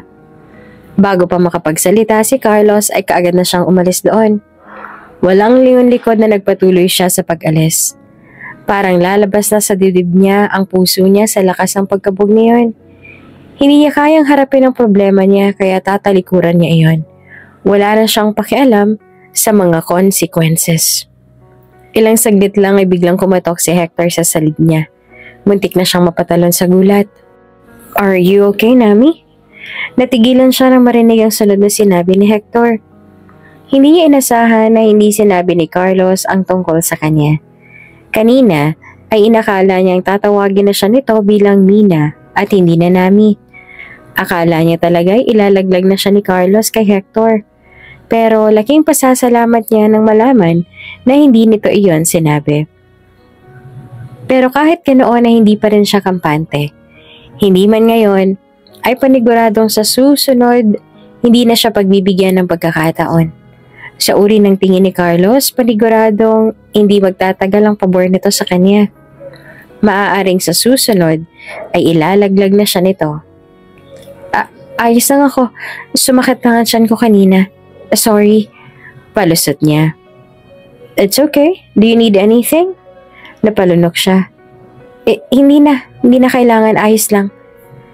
Napansin niya hindi kaagad umalis si Hector sa labas ng kanyang silid. Napapikit siya ng mariin. Sa mga oras na yon, pinagdarasal niyang sana pagtuunan na lang ni Hector ang ibang bagay kesa sa kanya. Hayagan itong pinapakita na importante siya dito habang nandito siya at abala sa pagtatago dahil sa patong-patong na sikretong ikinukubli niya. Napahawak siya sa tiyan. Isa na doon ang buhay na nasa sinapupunan niya ngayon.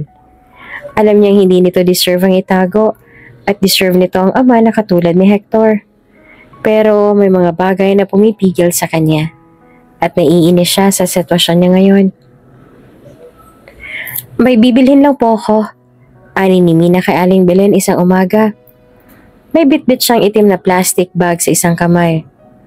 Oh, ang aga naman yata. Hindi ka ba muna magkakape rito? Umiling siya. Hindi na po, mabilis lang ako. Makakabalik din ako kaagad. Sumulyap si Aling Belen sa dala niyang plastic bag. Magtatapon na rin ako ng sarili kong basura sa labas. Baka tumambak na sa ilalim ng kama ko. Nagbitiw siya ng marahang tawa. O ganun ba? Sige, balik ka kaagad ha, mag-aagahan na rin tayo. Nito. Tinoon niyang tulog pa si Hector nang bumaba siya. Pagkalabas niya ng gate, ay kumuyom ang kamuon niyang may hawak ng plastic bag. Hinintay niyang dumistansya muna siya sa gate bago niya inilabas sa plastic bag ang gamit niya. Laman niyon ay ang bag niya. Iilang damit ang dinala niya. Tama, tatakas siya. Tatakasan niya si Hector at ang lahat ng problemang ito. Hindi niya maintindihan kung bakit siya ang kailangang pumasa ng problemang ito. Ang utang ng daddy niya, ang pagpapakasal at ang kanyang madrasta. Sa huli, gusto niyang mamuhay ng tahimik kasama ang batang daladala niya sa sinapupunan. Sumakay siya ng bus. Maghanap siya ng hotel na tutuluyan niya mamaya. Nang dumating siya sa sentro, ay nag-book agad siya ng hotel upang makahanap. Naligo siya at kalaunan ay tinawagan si Rhea. Hoy! Hala, ang tagal na pala nung last time na tumawag ka. Bungad nito. Pasensya na, kailangan ko mag-ingat. Alam mo naman ang sitwasyon ko. Lalo na si Hector na parating sumusulpot kung saan-saan. Kamusta na nga pala? Hindi naman nabaabala sa restaurant ngayon? Aniya. Ayos lang naman. Actually, hindi nga ako nabagot ngayon eh. Dati gusto kong bumalik na kaagad sa Miami pero ngayon, ayos na. May pinagkakaabalahan na ako at natutuwa na rin ako dito sa restaurant mo. Humagikik pa ito. Napangiti siya. Oh, kamusta ka naman? Ayos ka lang ba? Nasaan ka ngayon? Akala ko ba kailangan mo mag-ingat dyan, baka mahuli ka riyan. Umiling siya. Ayos lang, Re. Wala na ako sa bahay nila ngayon. Tumakas ako. Ano? Bulalas nito. Oo, nasa hotel ako. Babalik na ako riyan. Walang maghahanap sa akin. Walang problema. Tsaka ako na ulit ang hawak ng restaurant. Salamat sa tulong mo, Rhea. Aniya at napangiti. Oh, mamimiss kong restaurant. Nakakasad naman. Natuwa siya sa sinabi nito. Sorry talaga. Napabuntong hininga siya. Simula sa susunod na linggo ay babalik na sa dati ang lahat. Maliban na lamang sa kanya. Dahil ngayong buntis na siya, ay may nabubuhay na ngayon sa katawan niya ay natitiyak niyang ito na ang simula ng pagbabago ng buhay niya. Hindi niya ikinuwento iyon kay Rhea. Pinadala ni Rhea ang kotse niya sa mismong hotel na tinutuluyan niya. Kaya kinabukasan ay libre niyang napuntahan ng mansyon ng mga Mondragon. Nasa labas siya pumarada. Distansya mula sa gate. Sa labas ng gate ay nakita niya ang isang kotseng kulay pula. Ilang saglit ay may lumabas na babae sa gate ni na Hector. Kasabay na lumabas ay si Hector. Naka-long sleeve ang lalaki at maayos ang buhok. Ang babae naman ay nakasuot ng sobrang ikli na stretchable dress na kulay pula rin. Napasingap siya nang makitang tumingkayad ang babae upang halikan si Hector. Agad siyang napaiwas ang tingin. Parang tinusok ng libo-libong karayom ang puso niya. Nandito lang naman siya kahit sa huling pagkakataon ay masilayan niya ang bahay kahit hindi niya makita si Hector. Pero ito pa ang naabutan niya. Hindi niya inaasahan yon. Agad niyang kinabig ang manibela ng sasakyan upang umalis. Nagbitiw siya ng mapait na ngiti habang nagmamaneho. Tama lang iyon. Dapat itong maghanap ng iba at mapagtuunan ng pansin. Tama lang na makamove on kaagad si Hector. Mas mabuti nga nakalimutan na nito ang lahat ng nangyari sa kanilang dalawa para pareho silang makapamuhay ng maayos at walang kahit na anong guilt sa puso. Kaya lang hindi niya maintindihan kung bakit umiiyak siya ngayon. Habang binabagtas ng sasakyan niya ang lubak-lubak na daan, ay walang humpay naman sa pagtulo ang luha sa mga mata niya. Tumigil ka na, Mina. Ayos ang lahat. Magpasalamat ka na lang. Bulong niya sa sarili. Sa kabilang banda ay kaagad na tinulak ni Hector si Stacy. Bigla na lang siya nitong hinalikan. Alam naman nitong matagal na silang tapos sa dalawa. At dahil may pinagsamahan naman sila noon ay pinayagan niya itong pumunta sa bahay upang makapag-usap. What's wrong with you? Bulala si Stacy. We were done, Stacy. Alam mo yan. Know your limits. We're just friends now. You have to accept that. Umiling-iling si Stacy. No, single ka pa rin naman hanggang ngayon. Aminin mo na lang na hindi ka pa makahanap ng katulad ko. Napapailing siya sa mga sinabi ni Stacy. Alam niyang dati pa ay ayaw tumanggap ng rason nitong si Stacy. Parati nitong iniisip na mas importanteng opinyon nito. Hindi niya alam kung talaga bang pagmamahal ang nararamdaman nito sa kanya noon. Dahil sa pinapakita nito ngayon ay parang mas gusto niyang isiping obsessed ito kesa sa in love ito sa kanya. Go home, Stace. Hindi na magandang pag-usapan ng bagay na to. Ayoko ng gulo. Napapagod na siyang makipag-away sa babae. No, please, I'm sorry. Anito't akmang lalapit sa kanya. Pero tinalikuran niya ito at sinara na ang gate. Napabuntong hininga siya. Kagabi pa nawawala si Nami. Hanggang sa mga oras na yon ay parati pa rin si Nami ang laman ng isipan niya. Lalo na nung makita niya ang piti sa basurahan ng silid ni na Ate Belen. Walang duda, kay Nami ang piti na iyon. Buntis ang babae at alam niyang berhen si Nami nung makuha niya ito. Sigurado siya. Anak niya ang batang dinadala nito. Buntis si Nami at hindi nito sinabi sa kanya iyon. Duda niya iyon ay isa sa dahilan kung bakit ito lumayas. Bakit hindi siya nito hinarap at kinausap? Handa naman siyang panagutan ng mga nangyari sa kanila at lalo na ang bata. Kung sana ay bigyan lang siya ni Nami ng pagkakataon. Akmang tatawag na siya ng driver para lumabas muli ng mansyon upang hanapin si Nami. Ngunit biglang may nagsalita sa likuran niya. Senyorito, maaari ba kitang makausap saglit? Boses iyon ng mayordomang si Violeta. Binalingan niya ito at ngumiti sa matanda. Pwede niyo na pong sabihin dito, Manang. Aniya. May pag-aalangan naman sa mga mata ni Violeta, tila hindi nito magawang magsalita kaagad. Mina Feliza Alcaraz. Yan po ang buong pangalan na tinawag ni Sir Carlos kay Nami, senyorito. Anito. Kumunot ang noon niya sa sinabi ni Violeta. Anong ibig mong sabihin, Manang? Napalunok si Violeta bago't ito ulit nagsalita. Sa tingin ko po, kung may lubos man nakakaalam, ay mukhang si Sir Carlos po iyan. Mas mabuting siya na po ang tanungin ninyo. Gusto ko lang po makatulong ng kaunti kaya ako to sinasabi sa inyo. Aalis na po ako. Nito tsaka tumalikod. Saglit siyang natulala bago niya dinukot ang cellphone sa bulsa niya upang tumawag. Hello? Carlos, may mga gusto akong itanong sa'yo. Pwede ba tayo magkita? Niya sa seryosong boses. Narinig niya ang pagtawa ni Carlos sa kabilang linya.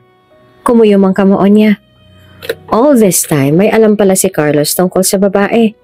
Ni hindi niya man lang napansin. Mga bandang 8 p.m. nang dumating si Carlos sa mansyon. Malayo rin ang biyahe nito kung kaya't ginabi. Hindi niya pwedeng itanong ang mga bagay na yon sa phone lang. Kailangan niya iyong malaman ng personal. Nananatiling seryoso ang mukha niya nang pumasok sa bulwagan ng lalaki. Kaagad siyang kumilos upang lumapit dito. Sa office ni Papa, aniya rito. Tapos nauna na siyang naglakad. Aba, parang personal yata itong sadya mo ah. Anito habang nakasunod sa kanya. Hindi niya alam kung susuntokin niya ba ito o hahayaan na lang. Hindi nito sinabi sa kanyang lahat gayong nagkita na sila nito. O baka dahil nakiusap ang babae kay Carlos kaya't pinili na lang ng kaibigan niyang manahimik. Ayaw niya muna ang husgahan nito base lang sa narinig niya.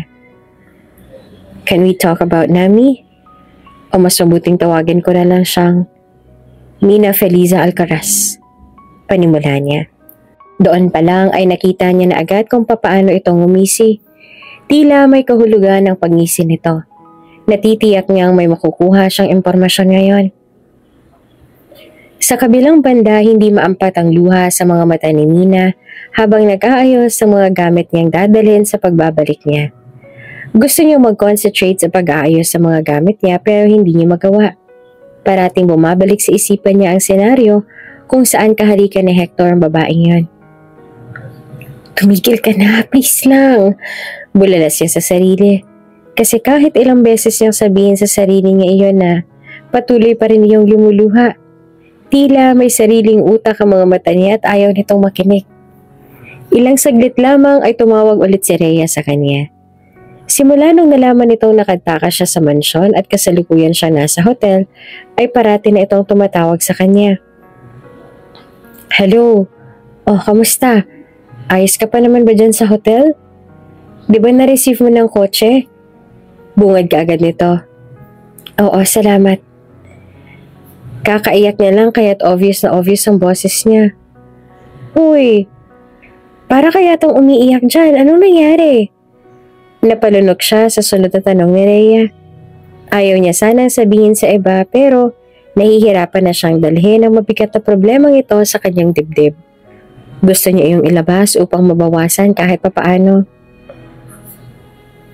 I'm pregnant, pag-amin niya. Napasinghap si Rhea sa kabilang linya. What the? Oo, actually 3 months na. Who's the guy, Mina? Akala namin ni James, tatanda kang dalaga pero naunahan mo pa ako. So who's the guy again? May kalakip na hagikik iyon kay Rhea. Hector Mondragon. Sa pagkakataong yon ay hindi nakapagsalita si Rhea. Alam niyang mas lalo lang itong nagulat sa sunod niyang inamin. I know, nakakabigla. Kasi hindi naman talaga siyang type ko nung una eh. Kaya lang, on the way, narealize ko mabait siya. Down to earth at mahal siya ng mga taga roon. Hindi siya katulad ng iniisip ko. Kabaligtaran ng ugali niya sa personal, Rhea. Maiiyak niya ang patuloy. Hector is just the kind of guy that you never expect. Sa kabila ng seryoso at nakakatakot na aura, ay malambot ang kalooban nito. Akala niya ay aalis siya sa lugar na yon ng payapa, bitbit ang ebidensya na magpapatunay na hindi niya ito dapat pakasalan. Pero imbes na iyon ang nangyari, mas malala doon ang nangyari dahil napagtanto niya na lang isang araw na may nararamdaman na siya rito. What the heck, Nina? Tumangu-tangu siya matapos marinig ang sinabi ni Rhea. Yeah, what the heck? Ano nga ba nangyari sa kanya at hindi niya nasunod ang orihinal na plano? I thought hindi mo siya magugustuhan. I thought he was ugly and my gosh, lalayas ka palang bitbit ang anak niya? Alam niya na ba to? Tinaboy ka ba niya dahil nalaman niya ang sikreto mo at iniisip niyang niloloko mo siya? Sunod-sunod ang mga pag-usisa ni Rhea sa kanya. Hindi. Ang totoo niyan, I saw Carlos. Yung nandigaw sa akin noon. Best friend at kababata niya si Hector. Alam kong sasabihin niya kay Hector ang lahat balang araw. Kaya inunahan ko na siya. Umalis ako. Ayoko makita ang reaksyon ni Hector sa oras na malaman niyang totoo, Ray. Aniya na napakagulhol na naman. Ngunit hindi niya masabi kay Ray ang nakita niya nung bumalik siya sa mansyon. Tapos noon ay kinestyon niya na ang lahat ng sinabi ni Hector. Sumali ito sa isang mahirap na palaro upang ibigay lang sa kanyang singsing. Sinabi nitong magpapakasal ito sa kanya at siya ang gusto nitong maging asawa. Pero bigla niya na lang itong nakita na nakikipaghalikan sa babaeng yon. Hindi niya nga alam kung anong nangyari sa sinabi ni Hector. Na siya ang gusto nitong maging asawa gayong isang araw pa lang ay makikita mo na itong may kahalikang iba. Hindi niya maintindihan ang sarili. Ang sabi ng utak niya ay mabuti iyon na mabilis siya nitong nakalimutan para makapagpatuloy na sila ng matiwasay sa kani-kanyang buhay. Ngunit iba naman ang sinisigaw ng puso niya. Nasasaktan ito nang mapagtantong madali lang kay Hector na palitan siya. Baka responsibilidad lang naman talaga ang tingin ni Hector sa kanya. Kaya nito naisip na pakasalan siya. Baka iyon lang yun. Anong ginawa mo? Inatras si Mr. Mondragon ang kasal niya sa'yo. Kahit wala ka, nagdesisyon siyang mag-back out. Hindi niya malang tayo kinumpronta para kahit papaano ay masabi malang natin ang side natin? So I'm here, nagdududa ako may ginawa kang kabulastugan kaya't umatras siya. Bulyaw ng kanyang ina. Umiling-iling siya. No, ma'am, wala po. Maniwala po kayo. Wala po akong ginagawang masama. No? Duda ko talaga may ginawa kang hindi maganda. Ilang beses mo na akong kinumbinsing kaya ng restaurant mong pagbabayad sa mga utang natin. Tapos ngayon biglang inatras si Mr. Mondragon ng kasal? Anong kalokohan to? Kaya tiyak akong may kinalaman ka rito, Mina. Hindi ito naniwala sa kanya. Hindi na kailanman nakipag-usap sa kanya ang mommy niya pagkatapos noon. Nagkukulong na lamang ito sa kondo at mas lalo lang naging lagisinggera. Hindi ni ito nakikinig sa kanya. Naaalala niya parati ang nangyari. Umurong si Hector sa kasal. Tsak niyang iyong babaeng kahalikan nito ang balak nitong pakasalan, kaya nito inurong ang kasal nila. Alam na kaya ng lalaki ang totoong katauhan niya? O baka wala na itong pakialam pa roon? Kahit buntis siya ay sinikap niyang magdoble kayod pa para magawa niya ang ipinangako niya sa mommy niyang makapagbayad sila ng utang sa pamamagitan ng restaurant. Gusto niyang patunayan na may magandang resulta ang mga plano niya. Na kaya naman talaga nilang magbayad kahit pa hindi sila umasa sa kasal. Wala nang makapag-deliver. Aniyang napatingin sa paligid. Lahat ng mga tauhan niya ay halos hindi na makaupo dahil sa pagiging abala. Maging siya rin. Abalang-abala siya at hirap na rin dahil unti-unti nang lumalaki ang tiyan. Sorry po, ma'am. Nahihiyang sabi ng isa niyang tauhan. Sige, ako na lang magde-deliver. Malapit lang naman yan. Niya na may kalakip pang ngiti. Pwede naman niyang lakarin papunta roon. Hindi niya na kailangang mag-commute para makarating doon. Kita ang pag-aalala sa mukha ng ibang trabahante, lalo pat buntis siya. Kaya lang, kailangan ng mga ito roon kumpara sa kanya. Ayos lang, exercise ko na rin to. Niya sa mga tauhan niyang hindi kayang itago ang pag-aalala sa kanya. Nilakad niya patungo roon. Kaya lang sa labas pa lang ng building ay may natanaw na siyang lalaking dahilan kung bakit tila tumigil ang pag-ikot ng mundo niya. Sir, nakapag-order na po ako ng pagkain sa isang restaurant. Parating na po yun. Oh, nandito na pala. Bulalas ang lalaking nakasunod lang kanina kay Hector. Huli na ang lahat dahil nakatingin na ang mga ito sa kanya. Nakita niya ang bahagyang gulat sa mga mata ni Hector. Pero agad na bumaba ang tingin nito sa tiyan niya. Napalunok siya at agad na lumapit sa mga ito. Sa lalaki nakasunod kay Hector siya kaagad lumapit dahil ito naman ang nag-order sa kanya at hindi si Hector. Kunwari, hindi niya kilala si Hector. Tsak niyang sa mga oras na ito ay take na ang lalaki at tsak niya ring maganda na ang buhay nito. Malaki na ang pinagbago nito. Sobrang bangot, disente na nitong tingnan ngayon. CEO na talagang pormahan nito. Mukha rin naging matawasay naman ang buhay nito. Pakapirmahan niyo po ito. Niya sa tauhan ni Hector. Masaya naman itong pumirma roon. Kanina niya paramdam ang mariing titig ni Hector sa kanya. Bumaling siya rito at nagbitiw siya ng tipid ng ngiti. Saka siya tumalikod at naglakad muli. Naglakad siya sa unahan at napahawak sa isang poste. Parang nagbalik lang ulit ang lahat sa dati. Animoy sinariwa nito ang nakaraan. Kumpara kay Hector, mas pumayat pa siya ngayon. Gabing-gabi niya pa rin iniiyakan ng mga nangyari sa kanila noon. Hanggang ngayon, nahihirapan pa rin siyang makamove on. Idagdag mo pa ang mommy niya, negosyo at ang mga utang.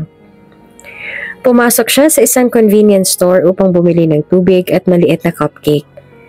Dahil sa paglihin niya, nahirapan siyang kumain ng maayos na pagkain. Kaya malaki rin ang binagsak ng katawan niya. Tsak niyang kasama na roon ang pagod at stress. Natatakot na rin siya para sa anak niya. Hinawakan niya ang tiyan at nagbitiw ng mapait na ngiti. Tara na, baby. Maglalakad naman na siya pa uwi. Kaya lang, natigilan siya ng matanawang lalaki nakatayo sa unahan. Mariin ang pagtitig nito sa kanya at nagsimula na itong humakbang papalapit sa kanya. Animoy nag-slow-mo ang paligid dahil sa presensya nito. Animo, nagbalik ang lahat ng alaala sa utak niya. Bumuhos ang lahat ng alaala sa nakaraan sa 1 minuto lamang. Magandang umaga. Bati niya na makalapit ito. Sinisikap niyang maging formal at friendly ang aura niya. Kahit ang totoo sa loob-loob niya ay durog na siya. Nagkita ulit ha. Hinanap kita. Putol nito sa sasabihin niya. Napasinghap siya nang bigla na lang siya nitong kinabig upang ikulong sa mga braso nito. Sinikap niyang huwag ulit maiyak sa pagkakataong yun. Bawal siyang umiyak. Bawal siyang umasa. Masaya ako makita kita ulit. Pwede tayong mag-usap sa susunod pero sa ngayon, kailangan ko na ulit bumalik sa restaurant. Naiwan ko mga tauhan ko roon. Busy sila. Paliwanag niya habang yakap-yakap pa rin siya nito. No. Natigilan siya sa susunod nitong sinabi. Ano bang sinasabi mo? Niya na nalikapan pa ng alanganing tawa. Stay here. Nito sa mariing boses. Mas mahigpit pa ang yakap nito. Ngunit nagulang na lang siya nang bigla na lang itong humiwalay upang halikan siya. Namilog ang mga mata niya. Kahit kulang ang lakas niya ay tinulak niya ito. Ano bang problema mo? Hinila niya ang braso niya dahil hawak pa rin ito. Bitawan mo ako, ano ba? Mina, stay. Giit nito. Umiling siya at naiyak na ngunit sinikap niya pa rin na ipakita ang ngiti sa kabila ng pag-iyak. Kung ano man yung nangyari noon, sorry. Kung may mga damage akong dapat bayaran, babayaran ko. Kaya please lang bitawan mo na ako. Kailangan ko nang bumalik. Kailangan na ako ng mga tao ko. Aniya na may mga pagsusumamo sa mga mata. Nagtagis ang bagang ni Hector habang nakatitig sa mga mata niya. Ngunit imbes sa bitawan ay hinila siya nito sa kotse nito at ipinasok siya. Seryoso ang mukha na makapasok at hindi nagsasalita. Nagpapasalamat siya at sa huli hinayaan siya nitong magtrabaho. Para siyang nawalan ng lakas nang pauwi na siya. Parating sumasagi sa isipan niya ang tagpo nila ni Hector kanina. Naglock na siya ng pinto ng restaurant kalaunan matapos niyang bilangin ang kinita sa araw na yon at hinati-hati kaagad iyon. Are you done? Muntik na siyang mapatalon sa gulat nang marinig ang boses ni Hector.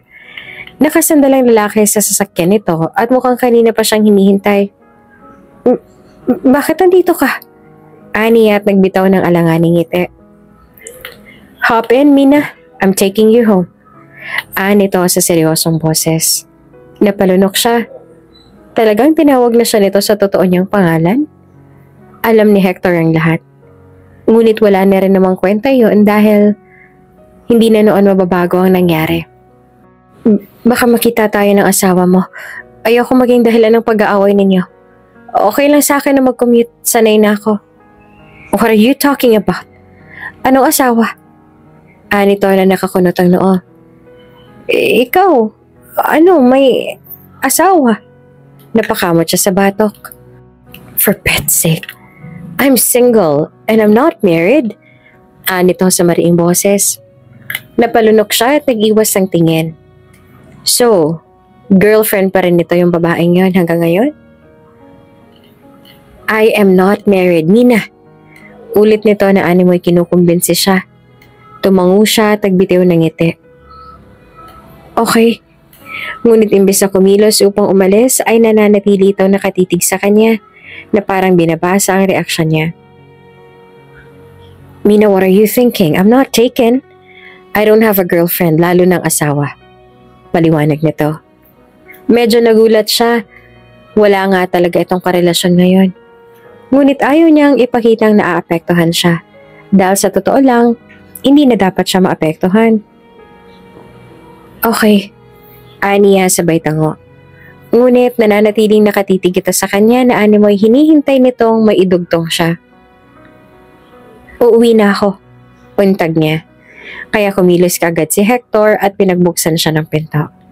Ayaw niya ng pag-usapan ng nakaraan kaya't nanatili siyang tahimik sa loob ng sasakyan. Hanggang sa nakauwi na siya ay wala pa rin siyang imik.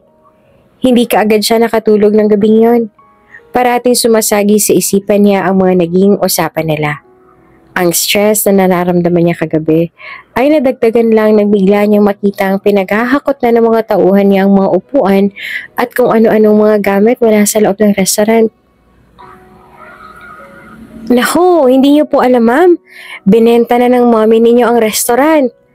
Ngayong umaga, bigla niya na lang sinabi hindi tayo magbubukas dahil may ibang nagmamayari na raw nitong pwesto ninyo. Pagsusumbong ng isa sa mga tauhan niya. Baka sa mukha ng lahat ang lungkot.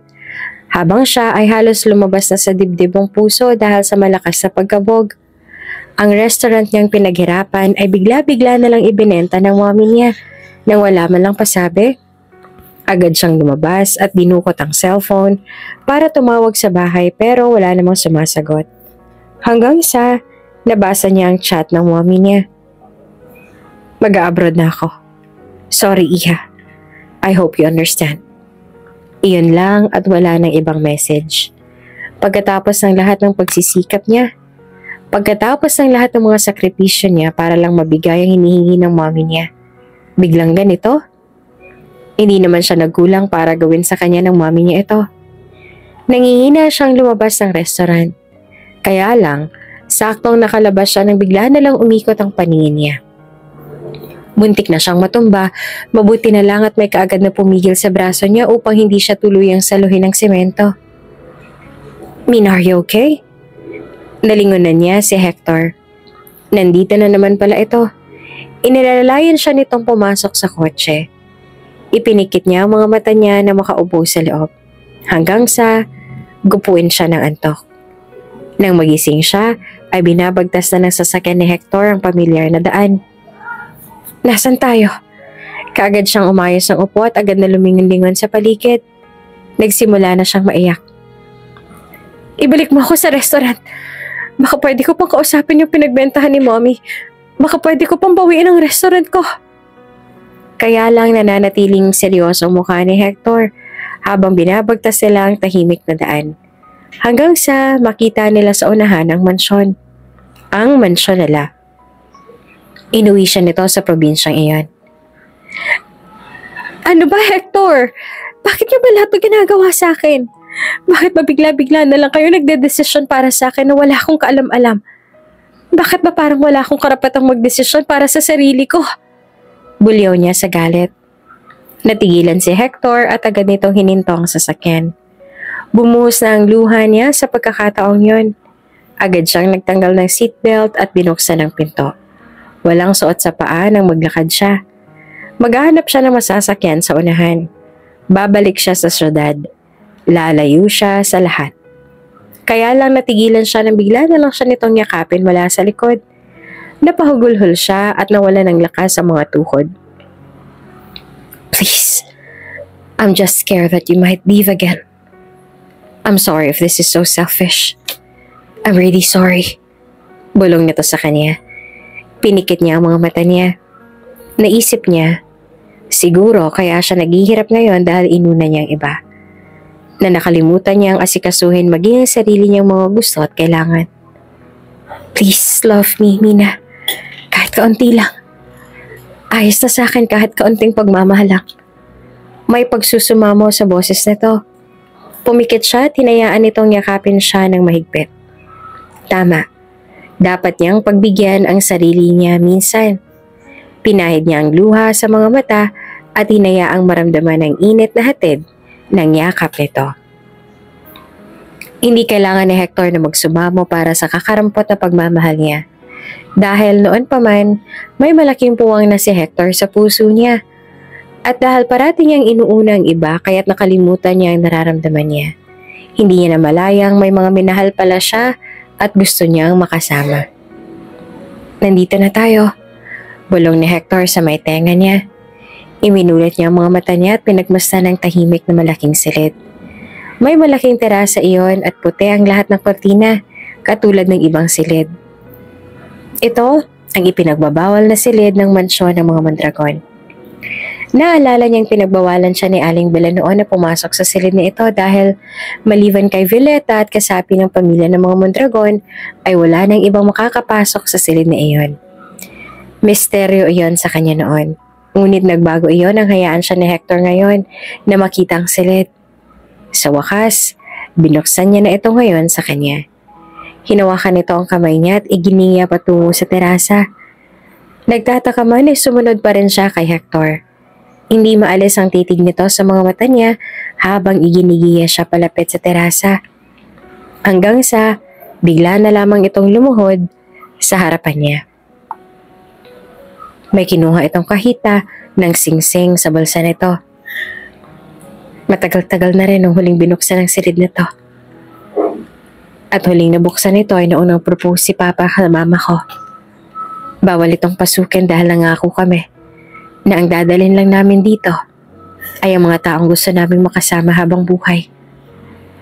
Nito habang hindi pinuputol ang titig sa kanya. Nakagat niya pa ang ibabang labi at pinigilan ng maiyak. I'm thankful that you're still here. Nakinig ka nang sabihin kong sana manatili ka sa tabi ko. Nagpapasalamat ako na pinagbigyan mo ako. Patuloy nito sa paanas na boses. Iumuko siya upang patigilin ito sa pagsasalita. Hindi ako nandito dahil lang pinagbigyan kita. Hindi mo kailangan sabihin na manatili ako rito. Dahil kung hindi kita mahal, aalis ako kahit pa magmakaawa ka, Hector. Nandito ako ngayon dahil mahal kita. Nakita niya kung paanong mamilog ang mga mata ng lalaki. Alam niyang hanggang sa mga oras na to ay iniisip nitong nanlilimos pa rin ito ng pagmamahal sa kanya. Pasensya na kung ngayon ko lang to sinabi. Pero matagal ka nang may puwang sa puso ko. Matagal ka nang minamahal nito. Patuloy niya sabay turo ng dibdib niya. Nakita niya kung paanong namasa ang gilid ng mga mata ni Hector. Maging siya ay nagulat. Hindi niya lubos akalaing magagawa niya itong paiyakin dahil lang sa mga salitang yon. Agad niyang pinunasan ng luha sa pisngi nito at kinuha ang singsing sa kahita upang siya na mismo ang magsuot niyon. Dahil alam niyang nawawala na ito sa sarili ngayon. Yes, I will marry you, Hector Mondragon. And I am now ready to be your wife. Agad itong tumayo upang yakapin siya ng mahigpit at halikan ng sobrang lalim. Biglang nagsipaghiyawan ang nasa baba. Nagsipagpalakpakan ng mga nasa baba at kita ang mga ngiti sa mga labi. Parte ito ng tradisyon ng mga Mondragon, ang mag-propose sa pribadong silid katulad ng ginagawa ng iba pang mga ninuno ni Hector. Mama! Papa! Isang batang lalaki na nasa edad 4 ang biglang pumasok sa silid at nakisali sa yakapan nila ni Hector. Agad naman na kinarga ni Hector ang bata. Harry, son, ani Hector sabay halik sa pisngi ng bata. Pagkatapos ay umawag si Hector sa tiyan niya habang nakatitig sa kanya. And our second son, Shirley, dito rin sila magpo-propose balang araw.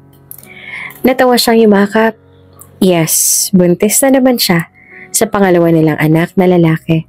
Siya mismo ang nangarap na pupunuin niya ng Mondragon ang mansyon na to.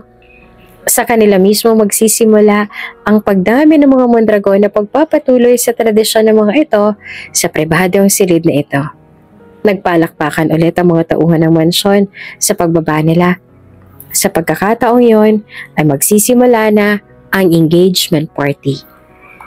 Nakita ni Mina si Violeta sa sulok. Nakita niya kung paano ito magpunas ng luha sa pisngi. Agad siyang sumunod sa babae nang makita itong umalis kagad sa party. Nakita niya ito nagtungo sa silid nito, ngunit paglabas nito ay may bitbit na itong bag at mukhang handa nang umalis. Manang Violeta! Tawag niya rito. Gulat na napaatras si Violeta at agad na payuko na mapagtantong siya ito. Saan po kayo pupunta? Aniya at may bitiw ng tipid ng ngiti. Hindi na ako kailangan dito, Iya. Ang lahat ng nasabi ko sa iyo noon na hindi ko mababayaran ng simpleng pagsisilbi ko lang dito. Masyado naman ang makapalang mukha ko kung titira pa ako rito matapos kitang husgahan noon. Kapag nakaalis na ako, ikaw nang bahala kina Hector at sa mga bata, ha? Ako nang nagpalaki kay Hector kung kaya't parang anak na rin ang turing ko sa kanya. Masakit pero pinipili ko to. Hindi siya matingnan nito nang sabihin iyon. Umiling siya. Hindi papayag si Hector na umalis ka kung siya nandito. Tsaka kung gusto niya rin makita mo kung paano lumaki ang mga anak namin. Kung ayaw mo umalis, huwag kang umalis. Parati mong sundin ang puso mo, Manang Violeta. Umiyak ang matanda bago niya ito iniwan doon. Bumalik siya sa party at agad siyang niyakap nang mahagip siya nito ng mata. Animo para siyang bola na bigla na lang mawawala oras na nalingat ito. God, kala ko kung saan ka nagpunta.